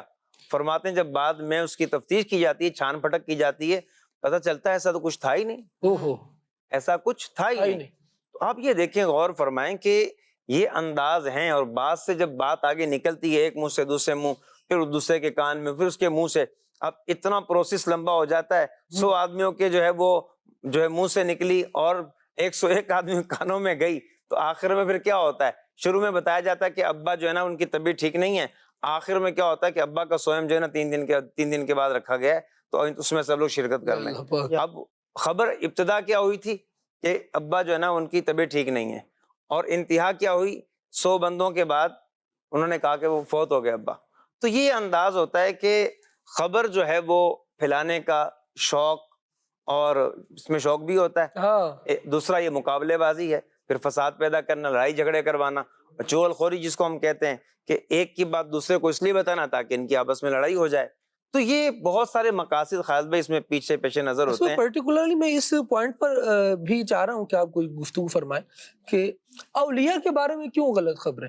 ہاں، اصل میں اولیاء کے بارے میں جو ہے وہ غلط خبریں جو دی جاتی ہیں، دیکھیں ہر دور میں کوئی بھی شخص ہوتا ہے نا، اس سے محبت کرنے والے بھی ہوتے ہیں جی، اور اس کی مخالفت کرنے والے بھی ہوتے ہیں. ایسا یہ اولیاء کیا، آپ یہ دیکھیں کہ خود نبی کریم صلی اللہ تعالی علیہ وسلم کے بارے میں جنگ بدر میں جھوٹی خبر پھیلائی گئی، ایسے ہی ٹھیک ہے، شیطان نے پھیلا دی کہ نعوذ باللہ نبی پاک علیہ السلام جو ہے نا وہ شہید ہو گئے. ٹھیک ہے، اب یہ کیا ہے؟ جھوٹی خبر. اسی طرح سے حضرت عثمان غنی رضی اللہ تعالیٰ عنہ، آپ کے خلاف جھوٹی خبر پھیلا دی گئی. ایسے ہی تو آپ یہ دیکھیں کہ اولیاء اللہ کا درجہ تو بعد میں آتا ہے، پہلے تو انبیاء علیہ السلام کا درجہ آتا ہے. انبیاء میں بھی امام الانبیاء، سید الانبیاء، ان کے خلاف بھی جھوٹی خبر. اور پھر آپ دیکھیں کہ سارے صحابہ اولیاء ہیں، ان میں جو سردار ہیں وہ 4 صحابہ ہیں، ان میں سے ایک حضرت عثمان غنی ہیں، ان کے بارے میں بھی جھوٹی خبر ہے. تو پھر یہ تو بات کے غوث پاک رحمت اللہ علیہ، ان کے بارے میں جھوٹی خبریں، خواجہ غیب نواز رحمت اللہ علیہ، ان کے بارے میں جھوٹی خبریں. اور پھر اگر کسی کتاب میں کوئی ان کے بارے میں لکھا بھی ہوا ہے تو وہ کتاب میں وہ بعد میں لوگوں نے ایڈیشن کیا ہے، لوگوں نے اضافے کر دیے. اب آپ یہ دیکھیں کہ عبدالوہاب داتا گنج بخش علی اجویری کے تو کتابیں چوری ہونے اور کسی اپنے نام سے چھاپنے میں اس طرف آتا ہوں، میں اس طرف آتا ہوں. شیخ شارانی، عبدالوہاب شارانی رحمۃ اللہ علیہ، امام شارانی کی زندگی میں یا اللہ پاک آپ کی طرف جھوٹی کتابیں منسوب کر دی گئیں. آپ نے وہ کتاب ہی نہیں لکھی، اور آپ نے تذکرہ کیا بھائی یہ میں نے کتاب لکھی نہیں ہے، اور آپ کی طرف منسوب کر دی گئی. آپ یہ دیکھیں کچھ کتابیں ان کی طرف منسوب کر دی گئیں، اور جو بعض کی اپنی تھیں وہ کسی اور نے اپنے نام کر لی. ٹھیک ہے، وہ داتا صاحب رحمت اللہ علیہ کی کتابیں، اور آپ نے کشف المعجوب میں ذکر کیا اس کا. جی اچھا، پھر آپ یہ دیکھیں خود اعلیٰ حضرت امام اہل سنت جی آپ کے بارے میں، آپ کے اشعار ہی نہیں ہیں. بعض جاہل قسم کے لوگ مقرر بھی کہلاتے ہیں، کوئی ڈاکٹر ہے، کوئی پروفیسر ہے، کیا ہے، اس طرح کی باتیں کرتے ہیں. وہ اعلیٰ حضرت کے خلاف جو ہے نا وہ بات کرنی ہے، ان کو کچھ اور نہیں ملا، کسی اور کا شعر جس میں کوئی غلط نظریہ ہے، کوئی غلط بات ہے، خلاف شرع ہے، وہ ان کی طرف منسوب کر دیا. کیونکہ ظاہر سی بات ہے اعلیٰ حضرت تو فرماتے ہیں میں نے تو قرآن و سنت سے شاعری سیکھی ہے، اس میں تو کوئی غلط بات ان کو ملنی نہیں ہے، اور جس کو وہ غلط کہتے ہیں وہ ہے نہیں، نعت گوئی قرآن سے سیکھی. اب آپ یہ دیکھیں کہ اعلیٰ حضرت امام اہل سنت، آپ کے والد کی نامی، آپ اعلیٰ حضرت نے ذکر کیا ہے کہ ان کے والد صاحب کی طرف غلط کتابیں جو ہے لکھ کر منسوب کر دی گئیں، اعلیٰ حضرت کی طرف منسوب کر دی گئیں. اس کے علاوہ آپ دیکھیں کہ شاہ ولی اللہ محدث دہلوی رحمۃ اللہ علیہ، ان کے متعلق بھی کتابیں ان کی طرف منسوب کر دی گئیں. تو اس طرح سے کیا ہوتا ہے کہ یہ جو لوگ ہیں اولیاء اللہ کے جو دشمن ہیں، یہ بڑے ہی جو ہے وہ خسارے والے ہیں. دنیا میں بھی ان کا خسارہ ہے، آخرت میں بھی ان کا خسارہ ہے. اب آپ یہ دیکھیں کہ اللہ تبارک و تعالیٰ نے 2 طرح کے لوگوں سے جنگ کا اعلان کیا، ایک سود خوروں سے، اور دوسرا جو اولیاء کے دشمن ہیں. تو اللہ کے جو دشمن ہیں، جو ولی کا دشمن ہے وہ اللہ کا دشمن ہے، کیونکہ ولی جو ہے وہ اللہ کا دوست ہے. ولی اللہ جب کہتے ہیں تو اس کا ترجمہ یہی کہ اللہ کا دوست. اب اللہ کے دوست کا جو دشمن ہے وہ اللہ کا بھی دشمن ہے. ایسے ہی. اب جو اللہ کا دشمن بننا چاہتا ہے یا بن رہا ہے یا بن چکا، وہ کتنا بڑا بد نصیب ہے کہ کسی ولی سے دشمنی کرتا ہے، عداوت کرتا ہے. اور پھر آپ یہ دیکھیں کہ آج کے دور میں بھی یہی ہوتا ہے. اب کوئی ان کو اس طرح کی کوئی بات مل گئی، کوئی ویڈیو مل گئی، اب وہ جس نے ویڈیو بنائی ہے وہ بیچارہ علمی طور پہ یتیم آدمی، جی محقق نہیں ہے، اس کو کچھ پتہ نہیں ہے، اس کو کچھ آتا جاتا نہیں ہے، اس نے جو ہے وہ اپنے طور پہ ایک تحقیق کر دی. جی. تو آپ یہ دیکھیں غوث پاک رحمت اللہ تعالی علیہ، آپ کے بارے میں غلط غلط واقعات مشہور ہو گئے ایسے ہی. جو آپ کی سیرت میں ہے ہی نہیں. مثال کے طور پہ کہتے ہیں غوث پاک رحمت اللہ علیہ نے جو ہے وہ نعوذ باللہ نعوذ باللہ نعوذ باللہ حضرت ملک الموت علیہ السلام سے جو ہے نا وہ روحوں والی زنبیل چھین لی. اب وہ زنبیل بھی نہیں ہوتی، پتہ نہیں اپنی طرف سے واقعہ گھڑنے والا لگا دی. تو اب یہ دیکھیں کہ اپنے مرید کی روح جو ہے نا روحیں چھین لی. اب یہ کتنا بڑا ظلم ہے، کتنی بڑی جھوٹی بات ہے. غوث پاک رحمت اللہ علیہ سے ایسا کہیں ثابت ہی نہیں ہے. تو اس طرح کے غوث پاک کی طرف واقعات، اولیاء اللہ کے طرف واقعات، اور خود شاہ عبداللطیف بچائی رحمت اللہ علیہ کی طرف اس طرح کے واقعات، اور یہ جو ہے نا وہ اصل اس کے پیچھے شیطان کام کرتا ہے. شیطانی کار فرما ہے، شیطانی قوتیں ہیں، شیطان ہی کا یہ کارنامہ ہے. شیطان چونکہ شیطان دیکھیں شیطان کیا چاہتا ہے، میں بھی دوزخ میں جاؤں اور اس نے جانا ہے، پکی بات ہے، اور میرے ساتھ دوسرے بھی جو ہے نا وہ دوزخ میں جائیں، اور اولیاء اللہ کے جو ساتھ ہوں گے وہ جنت میں جائیں گے. تو وہ نہیں چاہتا کہ جنتیوں کی تعداد میں اضافہ ہو، اس لیے وہ اولیاء اللہ کے خلاف جھوٹی خبریں پھیلا دیتا ہے. اللہ اکبر. اور وہ کہتا ہے کہ لوگ جھوٹی خبر کے پیچھے چلیں گے، ولی اللہ کے دشمن بنیں گے، اور ولی اللہ کے دشمن بنیں گے تو اللہ کے دشمن بنیں گے، اور جو اللہ کا دشمن ہے جنت میں کیسے جائے گا؟ وہ شیطان کا ساتھی ہو جائے گا. شیطان اپنے ساتھیوں کو دوزخ میں لے گے. اور کتنا خبیث ہے شیطان. آپ یہ دیکھیں قیامت کے دن کہہ دے گا میں ان سے بری ہوں، میرا ان سے کوئی لینا دینا نہیں. جو بدر کے دن کہا تھا، وہی بدر کے دن جو کہا تھا اس نے کہ میں بری ہوں. الحافظ علمان والحافظ. مدری چینل کے ناظرین، اللہ رب العالمین کے جو نیک بندے ہیں یقیناً اسی لیے نیک کہلاتے ہیں نا، کیونکہ وہ اللہ کے فرامین پر عمل کرنے والے ہیں. واہ واہ. تو ہمیں اس کو فوکس کرنا چاہیے اور اللہ تبارک و تعالیٰ سے محبت کی طرف آنا چاہیے، اللہ تبارک و تعالیٰ کے نیک بندوں کے راستے کی طرف آنا چاہیے. دیکھیے نیک تو لوگ اللہ کی بارگاہ میں اتنے مقبول ہیں کہ اللہ تبارک و تعالیٰ نے جو ہمیں قرآن میں ابتدائی دعا تعلیم فرمائی ترغیب کے اعتبار سے آپ دیکھیں تو اس میں ہمیں یہی تو بتایا گیا ہے کہ ان انعام یافتہ لوگوں کے راستے پر چلنے کی ہم اللہ رب العالمین کی بارگاہ میں دعا کریں کہ مالک کریم ہمیں ان کے راستے پر چلائے. کون لوگ؟ صراط الذین انعمت علیہم، ان کا راستہ ہمیں چلنا ہے کہ جن پر اللہ رب العالمین نے انعام فرمایا ہے. تو یہ انعام یافتہ افراد ہیں شاہ عبداللطیف بٹائی رحمۃ اللہ تعالیٰ علیہ. ہم اللہ کی رحمت سے امید رکھتے ہیں اور اس نے ظن اس کی رحمت پر کہ یقیناً انعام یافتہ افراد میں یہ نفوس قدسیہ شامل ہے. شیخ عبد القادر جیلانی ہمارے غوث پاک شامل ہے. اللہ تبارک و تعالیٰ کے دیگر اولیاء سے جو محبت ہے وہ سب اسی حسن ظن کے پیش نظر ہے، کیونکہ یہ اللہ تبارک و تعالیٰ کی ذات پر ایمان لائے اور اس کے احکامات پر زندگی گزاری. بس یہی تو طریقہ ہے جنت میں جانے کا، اللہ کو راضی کرنے کا. اب جو ان کے حوالے سے غلط باتیں مشہور کر رہا ہے تو اس کے مقاصد کا جب جائزہ لیا جاتا ہے تو پتہ چلتا ہے کہ یہ اہل اللہ سے اس لیے دور کر رہا ہے کیونکہ اس کے اپنے دل میں اہل اللہ کی نفرت چھپی ہوئی ہے. یہ ایسے لوگوں کا ساتھی بنا ہے کہ جو لوگ اللہ تبارک و تعالیٰ کے ولیوں سے دشمنی کرنے والے تھے اور وہ پھر کڑی در کڑی، کڑی سے کڑی ملاتے جائیں تو وہ پھر آخر میں شیطان تک ہی پہنچتی ہے. ہمیں اس طرح کے لوگوں سے بچنا ہے، عافیت کا سوال کرنا ہے اور تعلیمات صوفیہ جاننے کے لیے ان افراد کی طرف آئیے اور ان افراد سے تعلیمات صوفیہ جانیے جو صوفیہ کرام سے محبت رکھنے والے ہیں. سبحان اللہ. وہ بتائیں گے کہ صوفیہ کرام نے کیا تعلیمات دی ہیں اور پھر ان کی جو درست کتابیں ہیں ان کے بارے میں جانا جائے، ان کو سیکھا جائے. اللہ تبارک و تعالی ہمیں علم دین کا ذوق اور شوق عطا فرمائے. عمر فیاض بھائی، جھوٹی خبریں لوگ عام بھی کرتے ہیں اور جس طرح آصف بھائی نے ارشاد فرمایا کہ وہ چاہتے بھی ہیں کہ جناب ہمارا نمبر پہلا آ جائے اور ہم سب سے آگے آ جائیں، اور کچھ خرابیاں بھی جو اس کی وجہ سے معاشرے میں جنم لے رہی ہیں. میں چاہوں گا کہ اس حوالے سے آپ گفتگو کیجئے کہ جھوٹی خبریں جو گھروں کا سکون برباد کر رہی ہیں، کسی بچے کی شکایت اس کے والدین سے ایسی جھوٹی لگا دی جاتی ہے کہ والدین بھی بیچارے اس کو دھتکار دیں اور پھر وہ بالکل ڈیگریڈ ہو کر رہ جاتا ہے. بالکل ایسے ہی.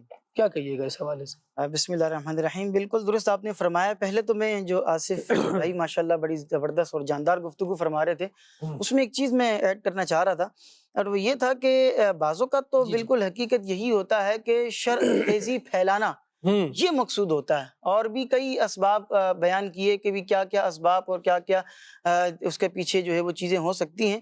بعض اوقات یہ ہوتا ہے کہ جو خبر پھیلا رہا ہوتا ہے نا، اس بندے کو معلومات کی کمی ہوتی ہے، علم کی کمی اور جہالت۔ آپ دیکھیں کہ سوشل میڈیا کے اوپر اس طرح کی خبریں جو ہے وہ پھیل رہی ہوتی ہیں کہ جو رمضان کی مبارکباد سب سے پہلے دے گا تو اس کو جو ہے نا شفاعت نصیب ہو جائے گی، ٹھیک اس ہے؟ وقت ربیع الاول کے بارے میں چل رہی ہے، ابھی ربیع الاول کے حوالے سے جو ہے وہ چل رہی ہے، ٹھیک ہے؟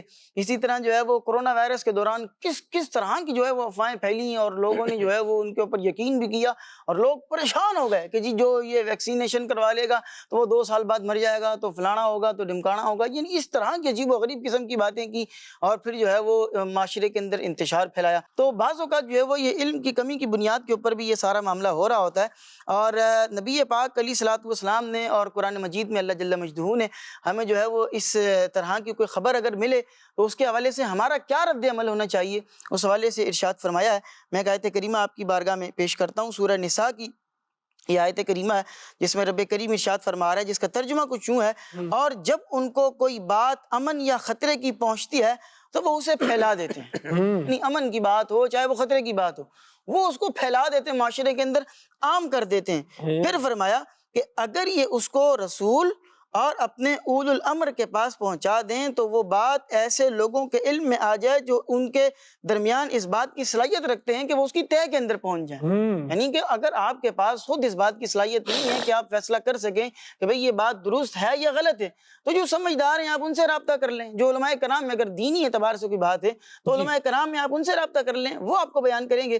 اسی کے ساتھ میں کنیکٹ کروں گا آپ کے سوال کو کہ آپ نے جو بات کی کہ گھروں کا امن جو ہے وہ سکون تباہ و برباد ہوتا ہے، تو کیا ہوتا ہے کہ جی گھر کے کسی فرد کے حوالے سے کسی نے کوئی بات کر لی، اب ہمارا مزاج تو یہ ہے نا کہ جی بات سن لی ہے تو غصہ فوراً آ جاتا ہے، ٹھیک ہے؟ جب گھروں میں پہلے ہی گروپ بندی ہوگی تو پھر ایک گروپ دوسرے گروپ سے لڑی رہا ہوگا۔ بالکل ایسا ہی ہے، اور کئی گھروں کے اندر جو ہے نا وہ میدان جنگ بنا ہوتا ہے اور گروپ بندیاں ہوتی ہیں کہ فلاں فلاں کے ساتھ ہے، فلاں فلاں کے ساتھ ہے، اللہ معافی دے۔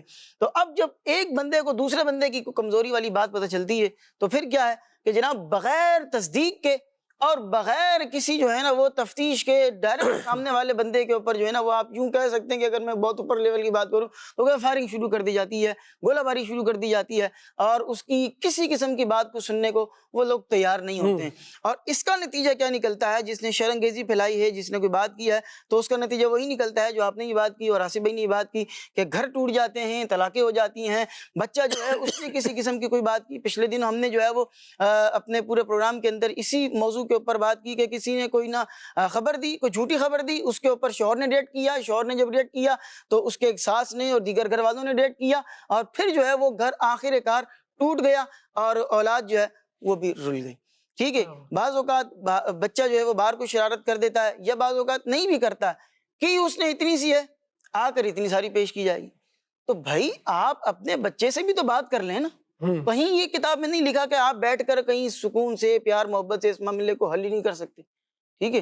بچے نے اگر کوئی شرارت ایک مثال کر بھی دی ہے، ایک تو ہم یہ بات کریں کہ نہیں کی یہ افواہی ہے، جھوٹی ہے، جھوٹی خبر ہے، ٹھیک ہے؟ ایک یہ کہ واقعی بچے نے کر بھی دی ہے تو کم از کم آپ بچے کو بٹھا کے پوچھ لیں بھی ہوا کیا ہے، صحیح معاملہ کیا ہے، ٹھیک ہے؟ اس کے زبانی سن لیں، اور اگر واقعی مسٹیک ہے تو معذرت کر لی جائے، سوری کر لی جائے، اور اگر اس کی غلطی نہیں ہے تو سامنے والے سے پیار اور محبت سے بات کر لی جائے۔ جیسے آپ جو ہے نا وہ آپ گھر پہ جائیں نا، بچہ اب پاپا سے کہتا ہے پاپا مما نے مجھے مارا ہے، ٹھیک ہے؟ اب اس نے ایک خبر دی ہے، اب پاپا جو ہے نا بچے سے پوچھیں، اب یہ نہیں کہ ماں سے جا کے پوچھیں ڈائریکٹ، بلکہ بچے سے پوچھیں بیٹا آپ نے کیا کیا تھا؟ اب آپ نے کوئی شرارت تو نہیں کی تھی، کوئی ایسا کام تو نہیں کیا کہ جس کی وجہ سے آپ کو نقصان ہوتا؟ تو آپ اس بچے سے پوچھ لیں۔ اب بچے کو جب یہ سوال ہوتا ہے نا کہ آپ نے کیا کیا تھا، پھر وہ خاموش ہو جاتا ہے، یا پھر وہ جواب دے گا تو کچھ آئیں بائیں شائیں کرتا ہوا جھجکتا ہوا بات کرے گا۔ اب چونکہ غلطی اس کی اپنی ہوتی ہے، لیکن ڈائریکٹ اگر صاحب معاملہ تک ہی رہا جائے، تفتیش وہاں کر لی جائے تو معاملات خراب ہونے سے بچ جاتے ہیں۔ بھائی کوئی آ کے جو ہے وہ مجھے خبر دے کہ خالد امیر بھائی آپ کے بارے میں ایسی بات کر رہے تھے، ٹھیک ہے، مجھے آگے کوئی کہے، اب میں جانتا ہوں خالد امیر بھائی کو، ان کی طبیعت کو جانتا ہوں، اولاً تو مجھے اس پہ یقین ہی نہیں کرنا، ٹھیک ہے. اچھا دوسرا، اگر مجھے میرے دل میں آتا بھی یار اگر کوئی بات کی ہوگی، ہو سکتا کی ہو، تو اب کیا کرنا چاہیے؟ اب اس کے ساتھ مزید بات کرنے کے بجائے جو درمیان میں بندہ ہے یا جس نے واٹس ایپ کیا ہے یا کوئی خبر پہنچائی ہے، مخبر جو ہے، اس کے بجائے ڈائریکٹ خالد بھائی سے بات کر لیں، بلکہ اس کے سامنے کہ 1 منٹ رکو میں خالد بھائی سے رابطہ کرتا ہوں. ہاں ٹھیک ہے. تو اب وہ جو درمیان میں جو شخص ہوگا جو کچھ غلط مقصد لے کے آیا ہوگا، غلط نیت ہوگی اس کی، تو وہ اسی وقت جو ہے وہ پکڑا جائے گا. اگر ہم ڈائریکٹ اس بندے سے صاحب معاملہ سے رابطہ کر لیں تو انشاءاللہ تعالی بہت ساری چغلیاں، جھوٹی خبریں ختم ہو جائیں گی اور جو آگے برا انجام ہونے والا ہے اس سے بچ جائیں گے. اور بچوں کو بھی چاہیے کہ وہ باتیں کریں جو درست ہوتی ہیں. اچھا ہم کیا کرتے ہیں کہ طبیعت اس طرح کی بنی ہوتی ہے، ایسا لگتا ہے کہ مظلوم کو فیور دی جائے گی، تو کوشش کی جاتی ہے کہ مظلوم بنا جائے. اور جب بڑوں کے لیے بھی ایک پیغام یہ ہے کہ جب بچے اس طرح کوئی شکایت کریں، کسی بھی بڑے کی شکایت کریں کہ دادا نے ڈانٹ دیا، دادی نے ڈانٹ دیا، ماں نے ڈانٹ دیا، تو پھر والد صاحب کو یہ چاہیے جن سے شکایت کی جا رہی ہے کہ وہ جس طرح آصف بھائی نے فرمایا کہ بچے سے ہی گفتگو کریں. جب وہ اس کی صرف اتنی سی بات سن کر، ہاں بھائی آپ نے ڈانٹا ہے اسے، یہ جو ایک جملہ ہے نا اونچی آواز کا، یہ جملہ اس بچے کے ذہن پر ایک اثر ڈال رہا ہے کہ میں اس پروٹیکشن کے ساتھ ہوں اور مجھے اب کوئی کچھ نہیں کہہ سکتا. اور پھر وہ یوں سمجھے گا کہ دیگر افراد پر جو ابو جی ہیں بادشاہ سلامت ہیں، ان کا الگ ہی قسم کا رعب ہے، تو پھر وہ نت نئی تراکیب سوچے گا اور نئے نئے کام کر کے آئے گا اور پھر اس کی ڈیمانڈ یہی رہے گی. تو ان سارے معاملات کو اچھے انداز سے ٹیکل کرنا چاہیے. ہم دیکھیں سید عالم صلی اللہ تعالیٰ علیہ وآلہ وسلم کی جو مبارک سیرت ہے ہمیں تو یہ سکھاتی ہے، ہمیں تو اس سے سیکھنا چاہیے. آقا دو عالم صلی اللہ علیہ وسلم کی بارگاہ میں کوئی شخص آئے اور انہوں نے کسی کی شکایت کرنے کی کوشش کی، تو نبی پاک صلی اللہ تعالیٰ علیہ وآلہ وسلم نے یہ کہہ کر انہیں خاموش کروا دیا کہ میں چاہتا ہوں کہ میں تمہارے پاس صاف سینہ لے کر آیا کروں. کیونکہ جب انسان کسی کی بات سن لیتا ہے نا، کسی کے بارے میں منفی بات سن لیتا ہے، تو اس کے دل میں تو وہ بات ہوتی ہے، اگرچہ لفظوں سے اس کا اظہار نہیں کرے، تو اس کے بعد پھر اس سے ملے گا نا تو دل کچھ اور کہہ رہا ہوگا، زبان کچھ اور کہہ رہی ہوگی. زبان سے شاید وہ میٹھا بن رہا ہو، دل میں ہو کہ اس نے میرے بارے میں یہ بات کی تھی تو اب تو اس سے کسی موقع پر بدلہ لینا ہے. تو یہ صاف سینہ نہیں ہوا. اب زبان کتنی بھی اظہار محبت کر لے لیکن اس میں جذبات محبت کی شمولیت نہیں ہوگی، جس کی وجہ سے بات اپنا وزن نہیں رکھ پائے گی. اللہ تبارک و تعالی ہمارے دلوں کو بھی اچھا کرے، ہمارے زبانوں کو بھی اچھا کرے، اور ہم نفرتیں عام کرنے کے لیے، معاشرے میں سنسنی پھیلانے کے لیے زندگی نہ گزاریں. اللہ تبارک و تعالی ہمیں توفیق خیر عطا فرمائے. قرآن پاک میں سورہ حجرات کی آیت کریمہ ہے جس میں اللہ تبارک و تعالی نے تفتیش کرنے کے حوالے سے ہی ارشاد فرمایا ہے کہ یا ایھا الذین آمنوا ان جاءکم فاسق بنبأ فتبینوا ان تصیبوا قوما بجہالۃ. یہ والی جو پوری آیت کریمہ ہے کہ اگر اے ایمان والو، اگر کوئی فاسق تمہارے پاس کوئی خبر لے کر آئے تو تم خوب تحقیق کر لو. فتبینوا، اب وہی جو ہمارا پورا ٹاپک ہے، کبھی خبر آئی ہے تو اس کی آپ تفتیش کر لیں. پھر فرمایا کہ کہیں ایسا نہ ہو کہ تم کسی گروہ کو نادانستہ نقصان پہنچا بیٹھو اور پھر تمہیں جو ہے وہ اپنے کیے پر پچھتاوا کرنا پڑے، کو پچھتاوا اٹھانا پڑے.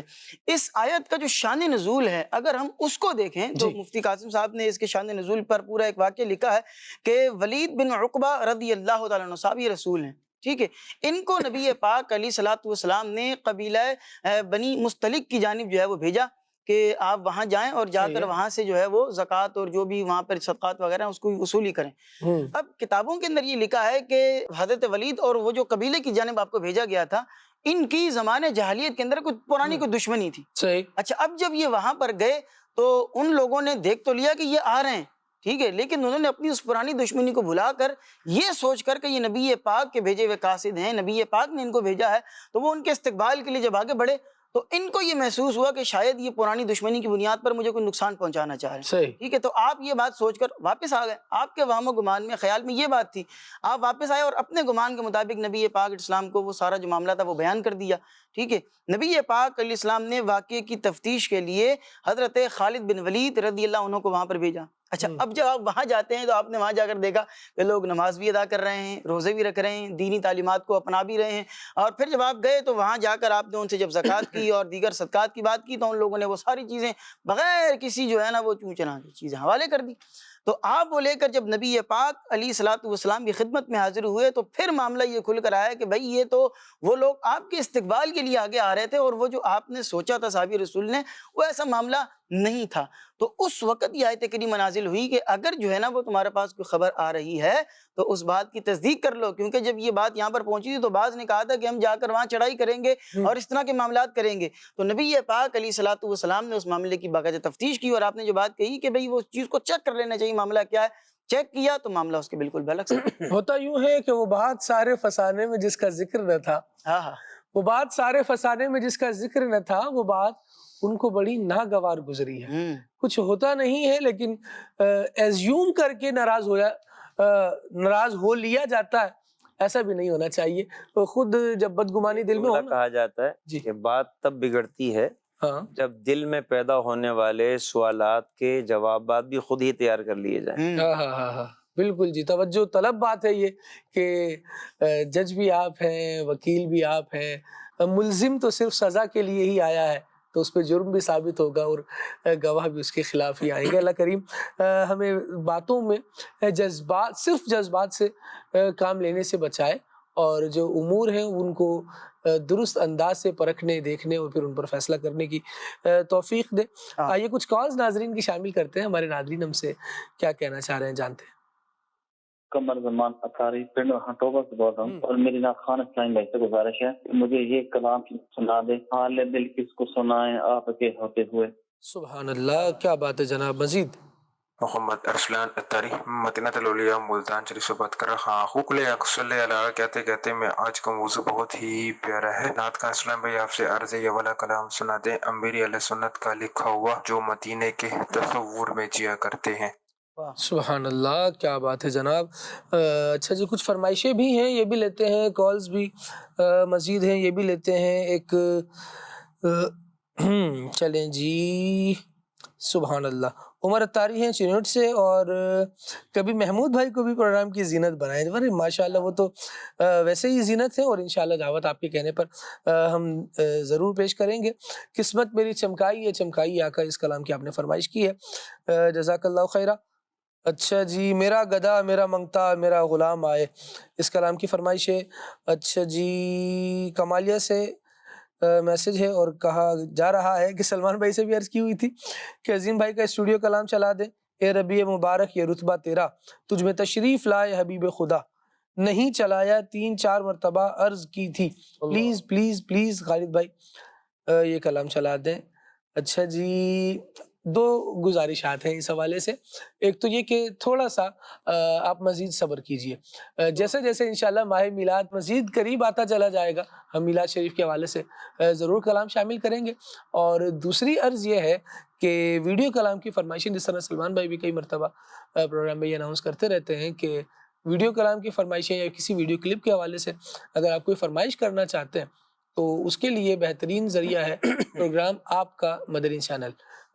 اس میں کیونکہ باقاعدہ ٹیم پورے ہفتے اسی پر کام کر رہی ہوتی ہے کہ ناظرین نے کیا فرمائشیں کی ہیں اور ان کی فرمائشوں کو پورا کرنے کے لیے کس طرح سے تیاری کرنی ہے، تو پھر وہ یوں تیار کر بھی پاتے ہیں. بس اوقات ہوتا ایسا ہے کہ آپ نے کوئی فرمائش کی اور ہاتھوں ہاتھ اسے پورا کرنا ممکن نہیں ہوتا. کوئی فائل ہے، اس کو دیکھنا ہے، ڈھونڈنا ہے، پھر ریڈی کرنا ہے، پھر وہ کسی خاص ایونٹ کے ساتھ ریلیٹ کرتی ہے تو وہاں تک پہنچنا اتنا جلدی ہو نہیں پاتا. تو اس لیے بعض اوقات فرمائشیں رہ جاتی ہیں، کچھ چیزیں رہ جاتی ہیں، تو تھوڑا سا مارجن دیا کریں. لیکن یہی فرمائش اگر آپ وہاں کریں گے تو انشاءاللہ جیسے اس ویک آپ فرمائش کریں تو نیکسٹ پروگرام میں وہ پوری کر سکیں گے. علی حیدر مدنی ہے پاک پتن سے، اور ان کا کہنا یہ ہے تو کجا من کجا، یہ کلام سنائیں اور والدہ کی صحت یابی کے لیے دعا فرمائیں. ٹھیک ہے جی. بے خود کیے دیتے ہیں، مبارک پور سے اس کلام کی فرمائش ہے. زبردست بھائی. اچھا جی، رمیز اتاری صاحب ہیں شہر خانپور سے، اور ان کا کہنا یہ ہے کہ اے موت ٹھہر جا، یہ کلام سننا ہے. کالز کچھ مزید لیتے ہیں. جی میرا نام علی رضا تاری ہے، میں ضلع شیخ پورہ خانقاہ ڈوبہ سے عرض کر رہا ہوں، اقدام کی فرمائش ہی سنا دیں، میرا دل اور میری جان مدینے والے۔ کیا بات ہے جی، سبحان اللہ۔ وہ بستی وہ بتاؤ کیسی ہے جسے لوگ مدینہ کہتے ہیں، اس کلام کی بھی فرمائش آئی ہوئی ہے، اور عمر کے آنے سے کفر پر جو زوال آیا کمال آیا، اس کلام کو سننے کی فرمائش کی گئی ہے۔ اچھا جی، مزید شفاعت کا کیا مطلب ہے، اور جس کی شفاعت ہوگی کیا وہ عذاب سے بچ جائے گا؟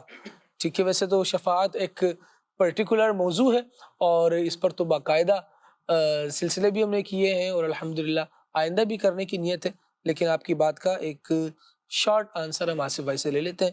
آصف بھائی، شفاعت کا کیا مطلب ہے، اور کیا عذاب سے بچ جائے گا جس کی شفاعت ہو جائے گی؟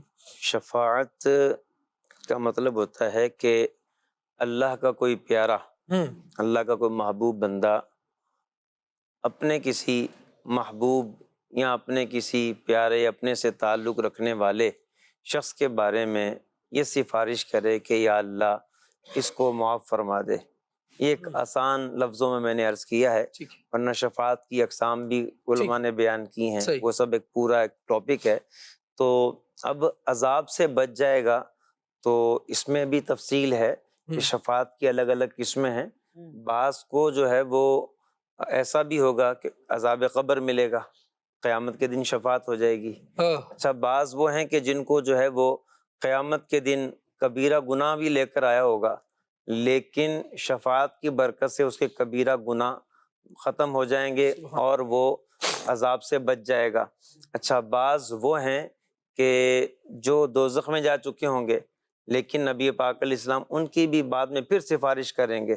اللہ پاک نے چونکہ ان کے لیے لکھ دیا کہ ان کو جو ہے وہ پاک کرنے کے لیے، ستھرا کرنے کے لیے جو گناہوں کی سیاہی لگی ہوئی ہے، جو گندگی ہے، اس کو ختم کرنے کے لیے تھوڑے وقت کے لیے دوزخ میں جانا پڑے گا، تو ایسے لوگوں کے بارے میں بھی نبی پاک علیہ السلام شفاعت کریں گے۔ حتیٰ کہ بعض روایتوں میں یہ ہے کہ جس کے دل میں ایمان جو ہے وہ ایک رائی کے دانے کے برابر بھی ہوگا، تو ان کو بھی نبی پاک علیہ السلام کی شفاعت سے دوزخ سے رہائی نصیب ہوگی۔ سبحان اللہ۔ تو اچھا، بعض وہ ہیں کہ جن کے بارے میں اللہ پاک منع کر دے گا شفاعت کرنے والوں کو کہ ان کو میں خود بخشوں گا، میں اپنی شان رحیمی کا جو ہے اظہار کروں گا، تو شان رحمان کا اظہار کروں گا۔ تو یوں جو ہے وہ مختلف طرح کی شفاعتیں ہیں، اور بعض شفاعتیں ایسی ہیں اس میں یقیناً جو ہے وہ عذاب سے لوگ بچ جائیں گے۔ سبحان اللہ۔ اللہ کریم نبی کریم صلی اللہ علیہ وسلم کی شفاعت ہمارے حق میں قبول فرمائے، قرآن کی شفاعت ہمارے حق میں قبول ہو، ماہ رمضان کی شفاعت ہمارے حق میں قبول ہو۔ بہرحال شفاعتوں کا نتیجہ یہ ہے کہ بندوں کو آسانی مل جائے گی۔ اللہ تبارک و تعالی ہمارے لیے ان آسانیاں پیدا کرنے والوں کو بھی سلامت رکھے، ان کو ہمارے حق میں سفارشی بنائے۔ کال مزید لے لیتے ہیں، پھر انشاءاللہ عبد المالک بھائی سے ہم کلام سنیں گے۔ نعمت بانٹ کا جسم تو ذیشان گیا، حضرت کلام کرتا ہوں جی۔ سبحان اللہ۔ ابھی عبد المالک بھائی کی طرف پڑھتے ہیں، اور جن کلاموں کو آپ چاہیں ان کی فرمائشیں پوری فرمائیں۔ میرا دل نور، میری جان مدینے والے، میرا دل نور، میری جان مدینے والے، تجھ پہ سو جان آقا، تجھ پہ سو جان آقا، تجھ پہ سو جان سے قربان مدینے والے، لکھ دے لکھ دے میری قسمت میں مدینہ، لکھ دے آقا، لکھ دے لکھ دے میری قسمت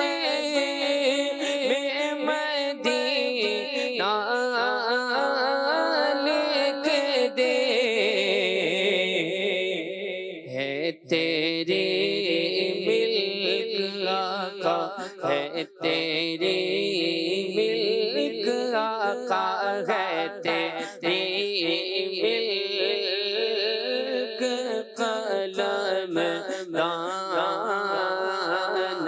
مدینے والے ہے تیری ملک قلم دان مدینے والے تیرا در چھوڑ کے جاؤ تو کہاں جاؤں میں آقا تیرا در چھوڑ کے جاؤں تو کہاں جاؤں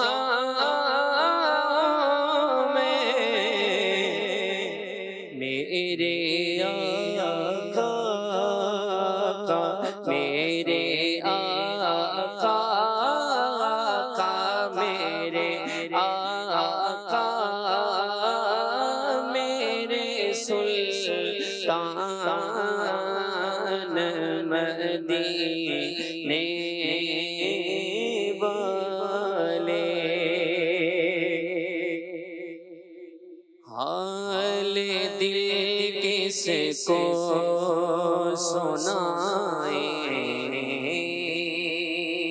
سنائیں آپ کے ہوتے ہوئے حال دل کس کو سنائیں آپ کے ہوتے ہوئے حال دل کسی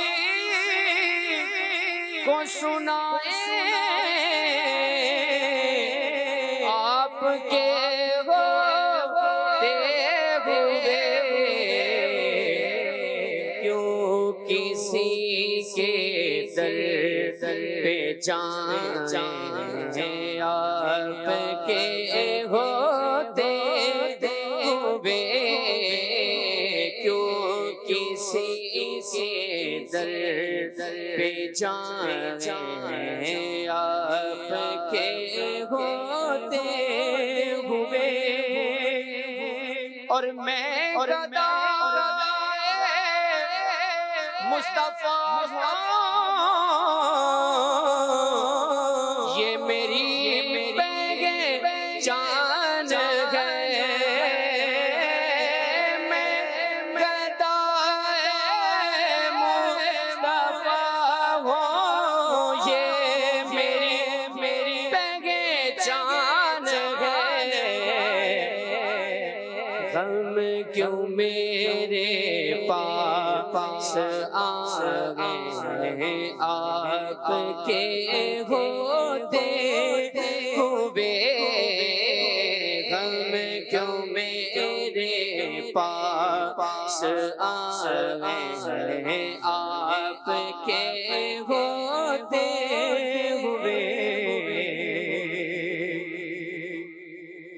تو کجا من کجا تو کجا من کجا تو کجا من کجا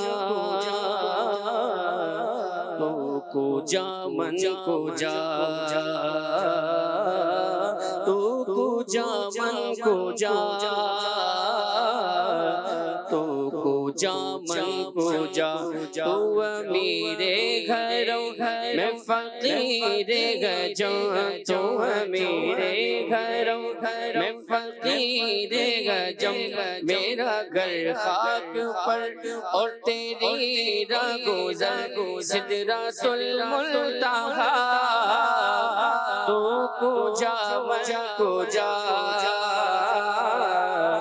تو کجا من کجا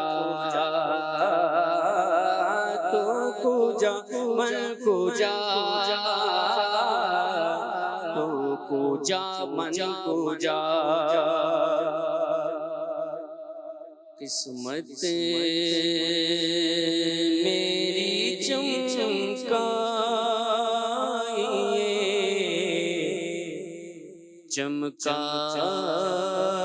چمکائیے آقا قسمت میری چمکائیے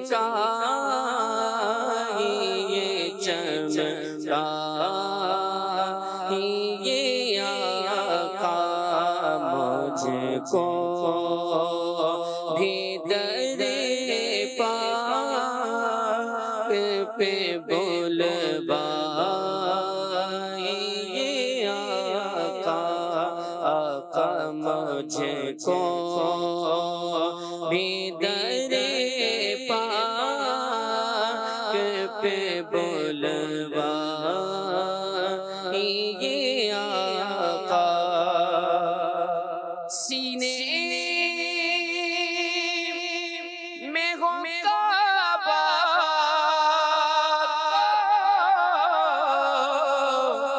بسے دل میں مدینہ سینے میں ہو کعبہ بسے دل میں مدینہ آنکھوں میں میری آپ سما جائیے آقا آقا آنکھوں میں میری آپ سما جائیے آقا آقا قسمت میری چمکائیے چمکائیے آقا سبحان اللہ. عبد المالک بھائی ایک کلام اگر اور سنائیں. آج طیبہ کا ہے سفر آقا. آج طیبہ کا ہے سفر آقا دے دو توشے میں چشم تر آقا آج طیبہ کا ہے سفر آقا دے دو توشے میں چشم تر آقا آج طیبہ کا ہے سفر آقا دے دو توشے میں چشم تر آقا غمزدہ ہوں میں کس قدر آقا غمزدہ ہوں میں کس قدر آقا تم کو میری ہے سب خبر آقا تم کو میری ہے سب خبر آقا دے دو دوشے میں چشم تر آقا دے دو دوشے میں چشم تر آقا اور تاج شاہی کا میں نہیں طالب تاج شاہی کا میں نہیں طالب کر دو رحمت کی ایک نظر آقا کر دو رحمت کی ایک نظر آقا دے دو توشے میں چشم تر آقا موت تار کرو مدینے میں موت تار کرو مدینے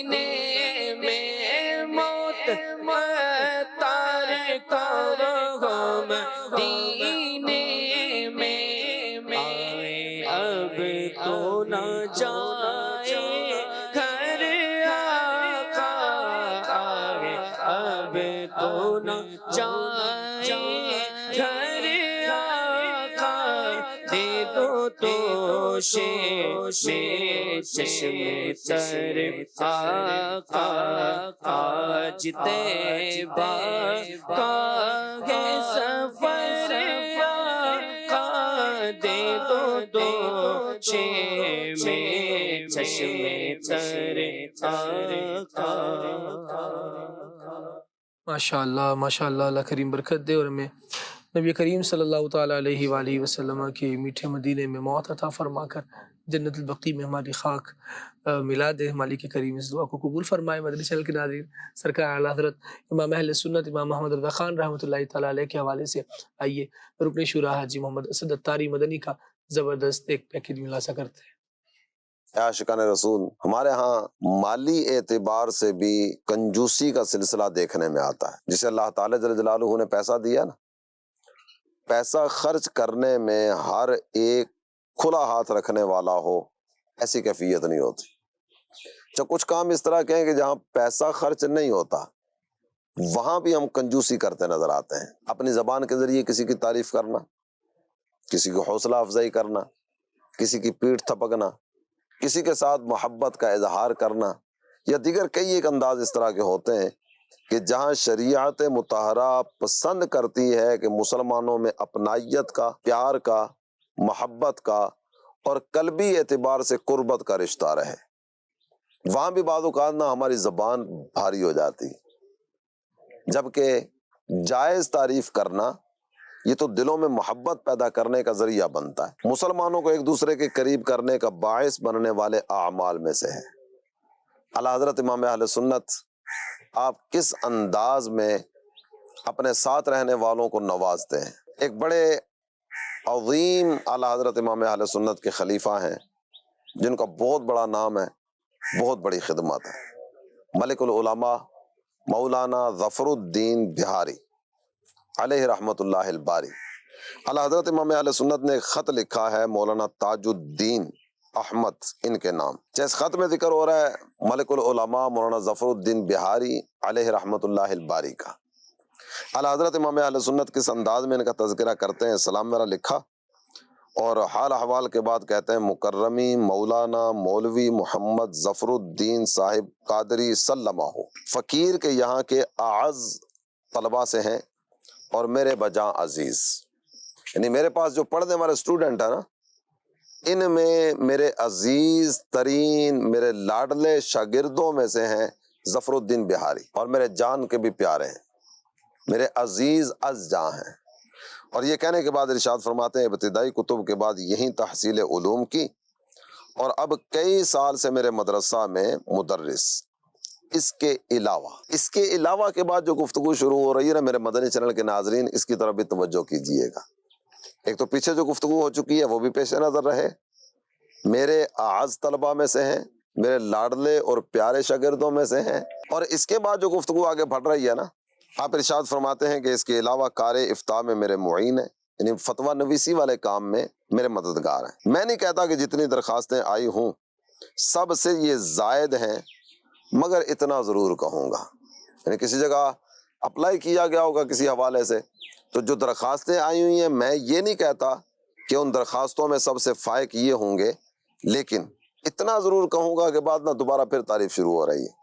سنی، خالص، مخلص، نہایت صحیح العقیدہ، ہادی، مہدی ہیں، نیک آدمی ہیں، صحیح العقیدہ ہیں، خالص مسلمان ہیں، بغیر کسی ملاوٹ کے، ہدایت پر گامزن ہیں اور ہدایت کی طرف بلانے والے ہیں، عام درسیات میں بفضلہ تعالی عاجز نہیں، مفتی ہیں، مصنف ہیں، واعظ ہیں، مناظرہ بعونہ تعالی یعنی اللہ کی مدد سے کر سکتے ہیں، علماء زمانہ میں علم توقید سے تنہا آگاہ ہے۔ دنیا بھر میں اس وقت جو نمازوں کے اوقات کے مسائل ہیں نا، علم توقید سے متعلقہ مسائل، ان میں تنہا یہ آگاہ ہیں۔ اور پھر اس کے بعد آپ نے مزید کچھ اور باتیں بھی ذکر فرمائیں، لیکن جس چیز کی طرف میرے مدنی چینل کے ناظرین میں آپ کی توجہ دلانا چاہوں گا وہ ہے جائز تعریف کرنے کی عادت بنائی. یہ ہمارے بڑوں کا انداز ہے، نوازنا، محبت کا اظہار کرنا، اپنائیت کا اظہار کرنا، اور سامنے والے میں پائے جانے والے کمال اور خوبی اس کو کھلے لفظوں بیان کرنا. بیجا تعریف یہ پسندیدہ نہیں ہے. ایسے ہی کسی کی تعریف بیان کرتے کرتے کرتے بات کو لے کر ایسے ہی بڑھاتے چلے جانا یہ پسندیدہ نہیں ہے. جسے ہمارے ہاں بعض اوقات نا ایک محاورے کے طور پر استعمال کیا جاتا ہے، دھنیے کے پیڑ پر کسی کو چڑھانا. دھنیے کا پیڑ نہیں ہوتا، چھوٹا سا پودا ہوتا ہے، نہیں بندے میں کچھ بھی نہیں ہے، لیکن آپ نے اتنی تعریفیں کر دی نا اس کو پہاڑ بنا کے لوگوں کے سامنے رکھا. یہ نہیں، لیکن جس میں کوئی تعریف والا پہلو پایا جاتا ہو اس کی تعریف کیجیے اور کھلے لفظوں سے کیجیے. اللہ پاک عمل کی توفیق عطا فرمائے. آمین بجاہ النبی الامین صلی اللہ تعالی علیہ وآلہ وسلم. صلو علی الحبیب صلی اللہ تعالی علی محمد وعلی آلہ وصحبہ وبارک وسلم. کیا بات ہے جی. اللہ رب العالمین جل وعلا امام اہل سنت کی سیرت کا فیضان ہم سب کو بھی نصیب فرمائے. مدنی چینل کے ناظرین، گفتگو کا عنوان جو چل رہا ہے وہ ہے خبر، اور ہم دیکھتے ہیں کہ لوگ اچھی بری خبریں دینے میں تھوڑے سے جذباتی سے ہو جاتے ہیں، یا موقع کا صحیح جو ہے وہ اندازہ نہیں کر پاتے، یا موقع کا صحیح انتخاب نہیں کر پاتے. سارا دن کا بیچارہ تھکا ہارا کوئی فرد جب واپس گھر لوٹتا ہے تو اس کو ایک دم سے کوئی اچھی یا ایک دم سے کوئی بری خبر دے دی جاتی ہے. بسا اوقات بچے بھی ایسا کرتے ہیں کہ یوں سمجھیں گاڑی کی آواز آئی تو بچوں نے گھر سے باہر نکل کر یہ خبر دینا شروع کر دیا ہوتا ہے. تو اس موقع پر بھی تربیت کی حاجت ہے. آصف اقبال بھائی کی طرف ہی آئیں گے، اور سوال یہی ہے کہ جناب والا اچھی خبر دیں تو کس انداز سے دیں، اور بری خبر اگر کسی کو دینی ہے تو اس کا کیا احتیاط کرنی چاہیے ہمیں؟ دیکھیں، اچھی خبر جو ہے وہ تو جتنا جلدی ہو پہنچا دینی چاہیے. ہاں ٹھیک ہے، اچھا، لیکن اس میں بھی بعض اوقات احتیاط یوں ضروری ہو جاتی ہے کہ خبر جو ہے وہ بہت بڑی ہوتی ہے. اس کو سن کے کبھی جو ہے نا بندہ جو ہے نا وہ کہیں اس کا معاملات خراب نہ ہو جائیں. صحیح. اب ایک واقعہ ایسے یہ سمجھانے کے لیے واقعہ ہے، شاید وہ اس کی اصل کا تو ہم نے پتہ نہیں، لیکن ایک مشہور ہے جی کہ ایک صاحب کو جو ہے وہ ان کا بونڈ لگ گیا اور ان کا جو ہے وہ کئی کروڑ روپیہ نکلا. ٹھیک ہے جی. اب کہا کہ یار یہ ان کی عمر زیادہ ہے، ان کو ایک دم یہ بتانا کہ یار 5 کروڑ آپ کے نکلیں، تو اب یہ خبر کیسے دی جائے. ایک انہوں نے بڑا سمجھدار بندے کا انتخاب کیا کہ بھائی جو ہے نا وہ اس کو طریقے سے بتانا ہے، کیسے بتائیں. تو اس شخص نے جو ہے وہ ان صاحب کو، وہ جو بڑی عمر کے تھے جن کے پیسے اتنے 5 کروڑ ان کو انعام تھا، تو کہا کہ بھائی آپ باتوں باتوں میں ایسے پوچھ لیا ان سے، یہ بتائیں اگر آپ کے 5 کروڑ روپے انعام ملے تو آپ کیا کریں گے. اب وہ کیونکہ اگر کر کے اور یوں کر کے سوال تھا تو وہ سامنے آ کر آدھے آپ کو دے دوں گا. واہ. اب اتنا سننا تھا کہ خبر دینے والا یہ ہارٹ فیل ہو گیا. یا اللہ پاک. اب آپ یہ دیکھیں کہ اب وہ خبر تو دینی تھی لیکن وہ خود تیار نہیں تھا ذہنی طور پہ. اصل میں اگلا تو اگر پر تھا نا. جی وہ اگر یہ پہ تھا، بیچارہ جو خبر دے رہا تھا اس کے پاس یقین تھا، اس کا تو یقین تھا. تو اس لیے جو ہے وہ خبر دینے کا انداز اچھا ہونا چاہیے. اچھی خبر کس انداز کی ہے، اس میں کیا اور خبر دینے کے لیے بھی بڑے دل والے بندے کو منتخب کرنا چاہیے، بڑے دل والا ہو اور سمجھدار ہو، باشعور ہو اور طریقے سے. آپ یہ دیکھیں، اچھا 2.5 آ رہے تو اس کے پاس 5 جانے تھے. پھر ایک خبر ہوتی ہے بری، ایک ہوتی بری خبر. بری خبر میں کیا ہوتا ہے؟ بری خبر میں حقیقی خبریں بھی ہوتی ہیں جس کو ہم غم کی خبر کہتے ہیں. آپ دیکھیں کہ صحابیہ جو ہے وہ ان کا بیٹا ہے، بیمار ہے، والد جو ہے وہ بیمار بچے کو چھوڑ کے جاتے ہیں. اب بچے کا انتقال ہو جاتا ہے. صحابیہ کیا کہتی ہیں؟ کوئی نہیں بتائے گا، میں خود بتاؤں گی. اب بچے کو جو ہے وہ نہلا دھلا کے ایک کپڑے میں، اچھے کپڑے میں لٹا دیا گیا. شوہر باہر سے آتے ہیں تو انہوں نے منع کر دیا، کوئی بتائے گا نہیں شوہر کو کہ تمہارے بیٹے کا انتقال ہو گیا. بلکہ انہوں نے جو ہے وہ زیب و زینت اپنے شوہر کے لیے اختیار کی. ان کو جو ہے وہ کھانا، اچھا سا کھانا بنایا وہ پیش کیا. بیٹے کا پوچھا کہ بیٹا سکون میں ہے، آرام میں ہے. اب لفظ ایسے بولے کہ جو جھوٹ بھی نہ ہو. اب سارے معاملہ سے جب فارغ ہو گئے ان کے شوہر، خوش ہو گئے، سکون میں آ گئے، کھانا وانا اچھا تھا، بہترین معاملات ہوئے. اب اس کے بعد جو ہے وہ زوجہ محترمہ نے ماحول بنایا کہ خبر کیسے دینی ہے. کہا دیکھو بھائی، اگر کوئی اپنی امانت تمہارے پاس رکھوائے اور پھر وہ اس امانت کو دوبارہ مطالبہ کرے کہ میری امانت مجھے واپس دے دو، تو ہمیں ناراض ہونا چاہیے یا راضی رہنا چاہیے، خوش ہونا چاہیے؟ کہا کہ بالکل ہمیں تو خوش رہنا چاہیے، راضی رہنا چاہیے، امانت بالکل سپرد کر دینی چاہیے جس کی ہے۔ تو کہا کہ سنو بھئی، ہمارا جو بیٹا تھا نا وہ اللہ پاک کی امانت تھا ہمارے پاس، تو اللہ پاک نے اپنی امانت واپس لے لی ہے۔ اب اس انداز میں انہیں جو ہے وہ خبر دی اپنے شوہر کو۔ اب شوہر بھی جو ہے نا اس خبر پہ راضی رہے، اور جو ہے وہ انداز کتنا پیارا تھا، ایک طریقے سے اپنے شوہر کو بتایا کہ اتنی بڑی خبر ہے، غم کی خبر ہے، اچانک دے دی جائے تو یہ معاملات ہو جاتے ہیں۔ اب کسی کے آپ دیکھیں جو بڑے لوگ ہوتے ہیں، سمجھدار ہوتے ہیں، وہ کیا کرتے ہیں، اگر ان کے بچے کہیں باہر ہیں، کہیں دور ہیں، تو فوراً ان کو خبر نہیں دے دی جاتی کہ تمہارے ابا کا انتقال ہو گیا، تمہاری ماں کا انتقال ہو گیا، بلکہ ان کو کہا جاتا ہے کہ تم جلدی سے گھر پہنچ جاؤ۔ ٹھیک ہے، اب یہ سمجھدار لوگ ہوتے ہیں وہ اس طرح کرتے ہیں۔ وہ جب گھر پہنچا تو اب آ کے جو ہے وہ راستے میں ڈرائیونگ کرتے ہوئے کہیں خود جو ہے نا وہ آتے ہوئے سارا غم اس کے ذہن پہ طاری ہو، خود حادثے کا شکار نہ ہو جائے۔ اس طرح کی جس طرح اپریل کے اندر 1 اپریل کو 1 اپریل کو جو ہے وہ 1 اپریل فول منایا جاتا ہے، اس میں بھی کیا ہوتا ہے، فول قسم کے لوگ، بیوقوف قسم کے لوگ یہ بھول کر جاتے ہیں اور لوگوں کو جھوٹی خبریں پھیلاتے ہیں۔ جھوٹی خبر پھیلا دی تمہارے بیٹے کا ایکسیڈنٹ ہو گیا، اب وہ باپ جو ہے ڈرائیونگ کرتا ہوا رہا، اس نے بھی یعنی بالکل توجہ نہیں ہے اس کی، اور پھر وہ جو ہے نا وہ ظاہر سی بات ہے ایک بیٹے کی خبر سن کے آدمی اتنا پریشانی کے عالم میں ڈرائیونگ کرے گا، ہو سکتا ہے وہ خود حادثے کا شکار ہو جائے۔ تو اس طرح سے جو ہے وہ خبر دینے کا ایک طریقہ ہوتا ہے، ایک انداز ہوتا ہے، خبر سچی ہو یا جھوٹی ہو، خبر کی نوعیت کو دیکھا جائے، خبر کے آگے جو نتائج کیا ہوں گے، ثمرات کیا ہوں گے، اگر میں نے ڈائریکٹ خبر دے دی تو کیا اس کا نقصان ہوگا، ان سب کو سامنے رکھتے ہوئے ماحول کو دیکھنا چاہیے۔ پھر ہمارے پاس جو خبر آئی ہے اس خبر میں کسی کی شکایت ہو تو اب ہماری بھی ذمہ داری ہے، تو اب سبھی کو دیکھنا ہے، خبر دینے والا جس کو خبر ملی ہے وہ، اور جو خبر ہے سب پر غور و فکر کر کے معاملے کو انجام دیا جائے۔ خبر کے الفاظ تو چند ہیں، لیکن جس کو دی جا رہی ہے اس کے ساتھ اس کے جذبات میں اشتعال آ سکتا ہے، اس کے جذبات بھڑک اٹھیں گے، تو ان ساری چیزوں کا خیال رکھا جائے۔ اور جس طرح وہ واقعہ صحابی رسول کا بیان کیا گیا کہ صحابیہ نے انہیں کس طرح سے خبر دی بچے کے انتقال کی، اس طرح خواتین کو یہ بات بالخصوص سمجھنی چاہیے کہ ہمیں کس طرح سے کسی بھی پرابلم پر ریئیکٹ کرنا چاہیے۔ اگر ہم واویلا مچا دیں گے تو شاید ایک غم وہ ہے اور دوسرا اس واویلی کی وجہ سے زیادہ بڑھتا چلا جائے گا۔ تو صرف خواتین ہی نہیں، مرد حضرات بھی بسا اوقات اپنے آپے سے باہر ہو جاتے ہیں اور نہ کرنے کا کر رہے ہوتے ہیں۔ اپنے جذبات کو قابو میں رکھنے کے لیے، صورتحال کو کنٹرول کرنے کے لیے ایک باقاعدہ دماغی ٹریننگ کی ضرورت رہے گی۔ اس کو مائنڈ میک اپ کرنا بھی کہا جا سکتا ہے۔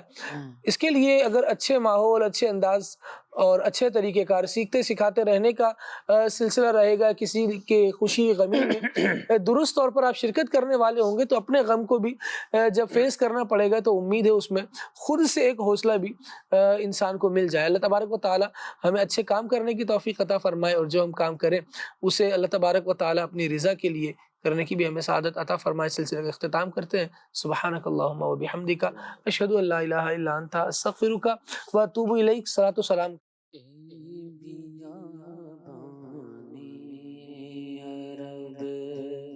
تیری بہاروں کو سلام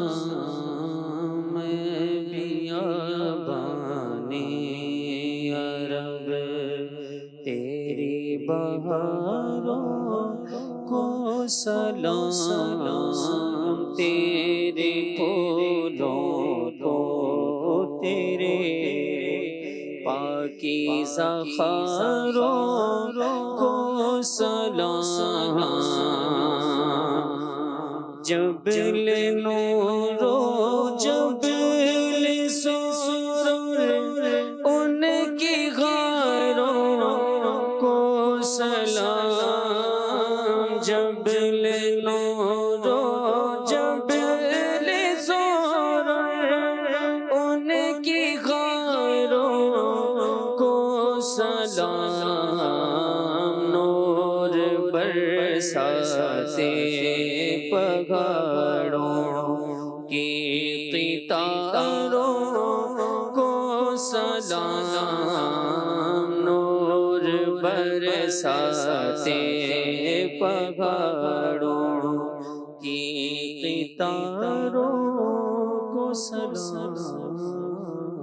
چلو سیکھیں قرآن و سنت کی باتیں جو مہکائیں دن اور کرے نور راتیں. کھلے آنکھ صلی علی کہتے کہتے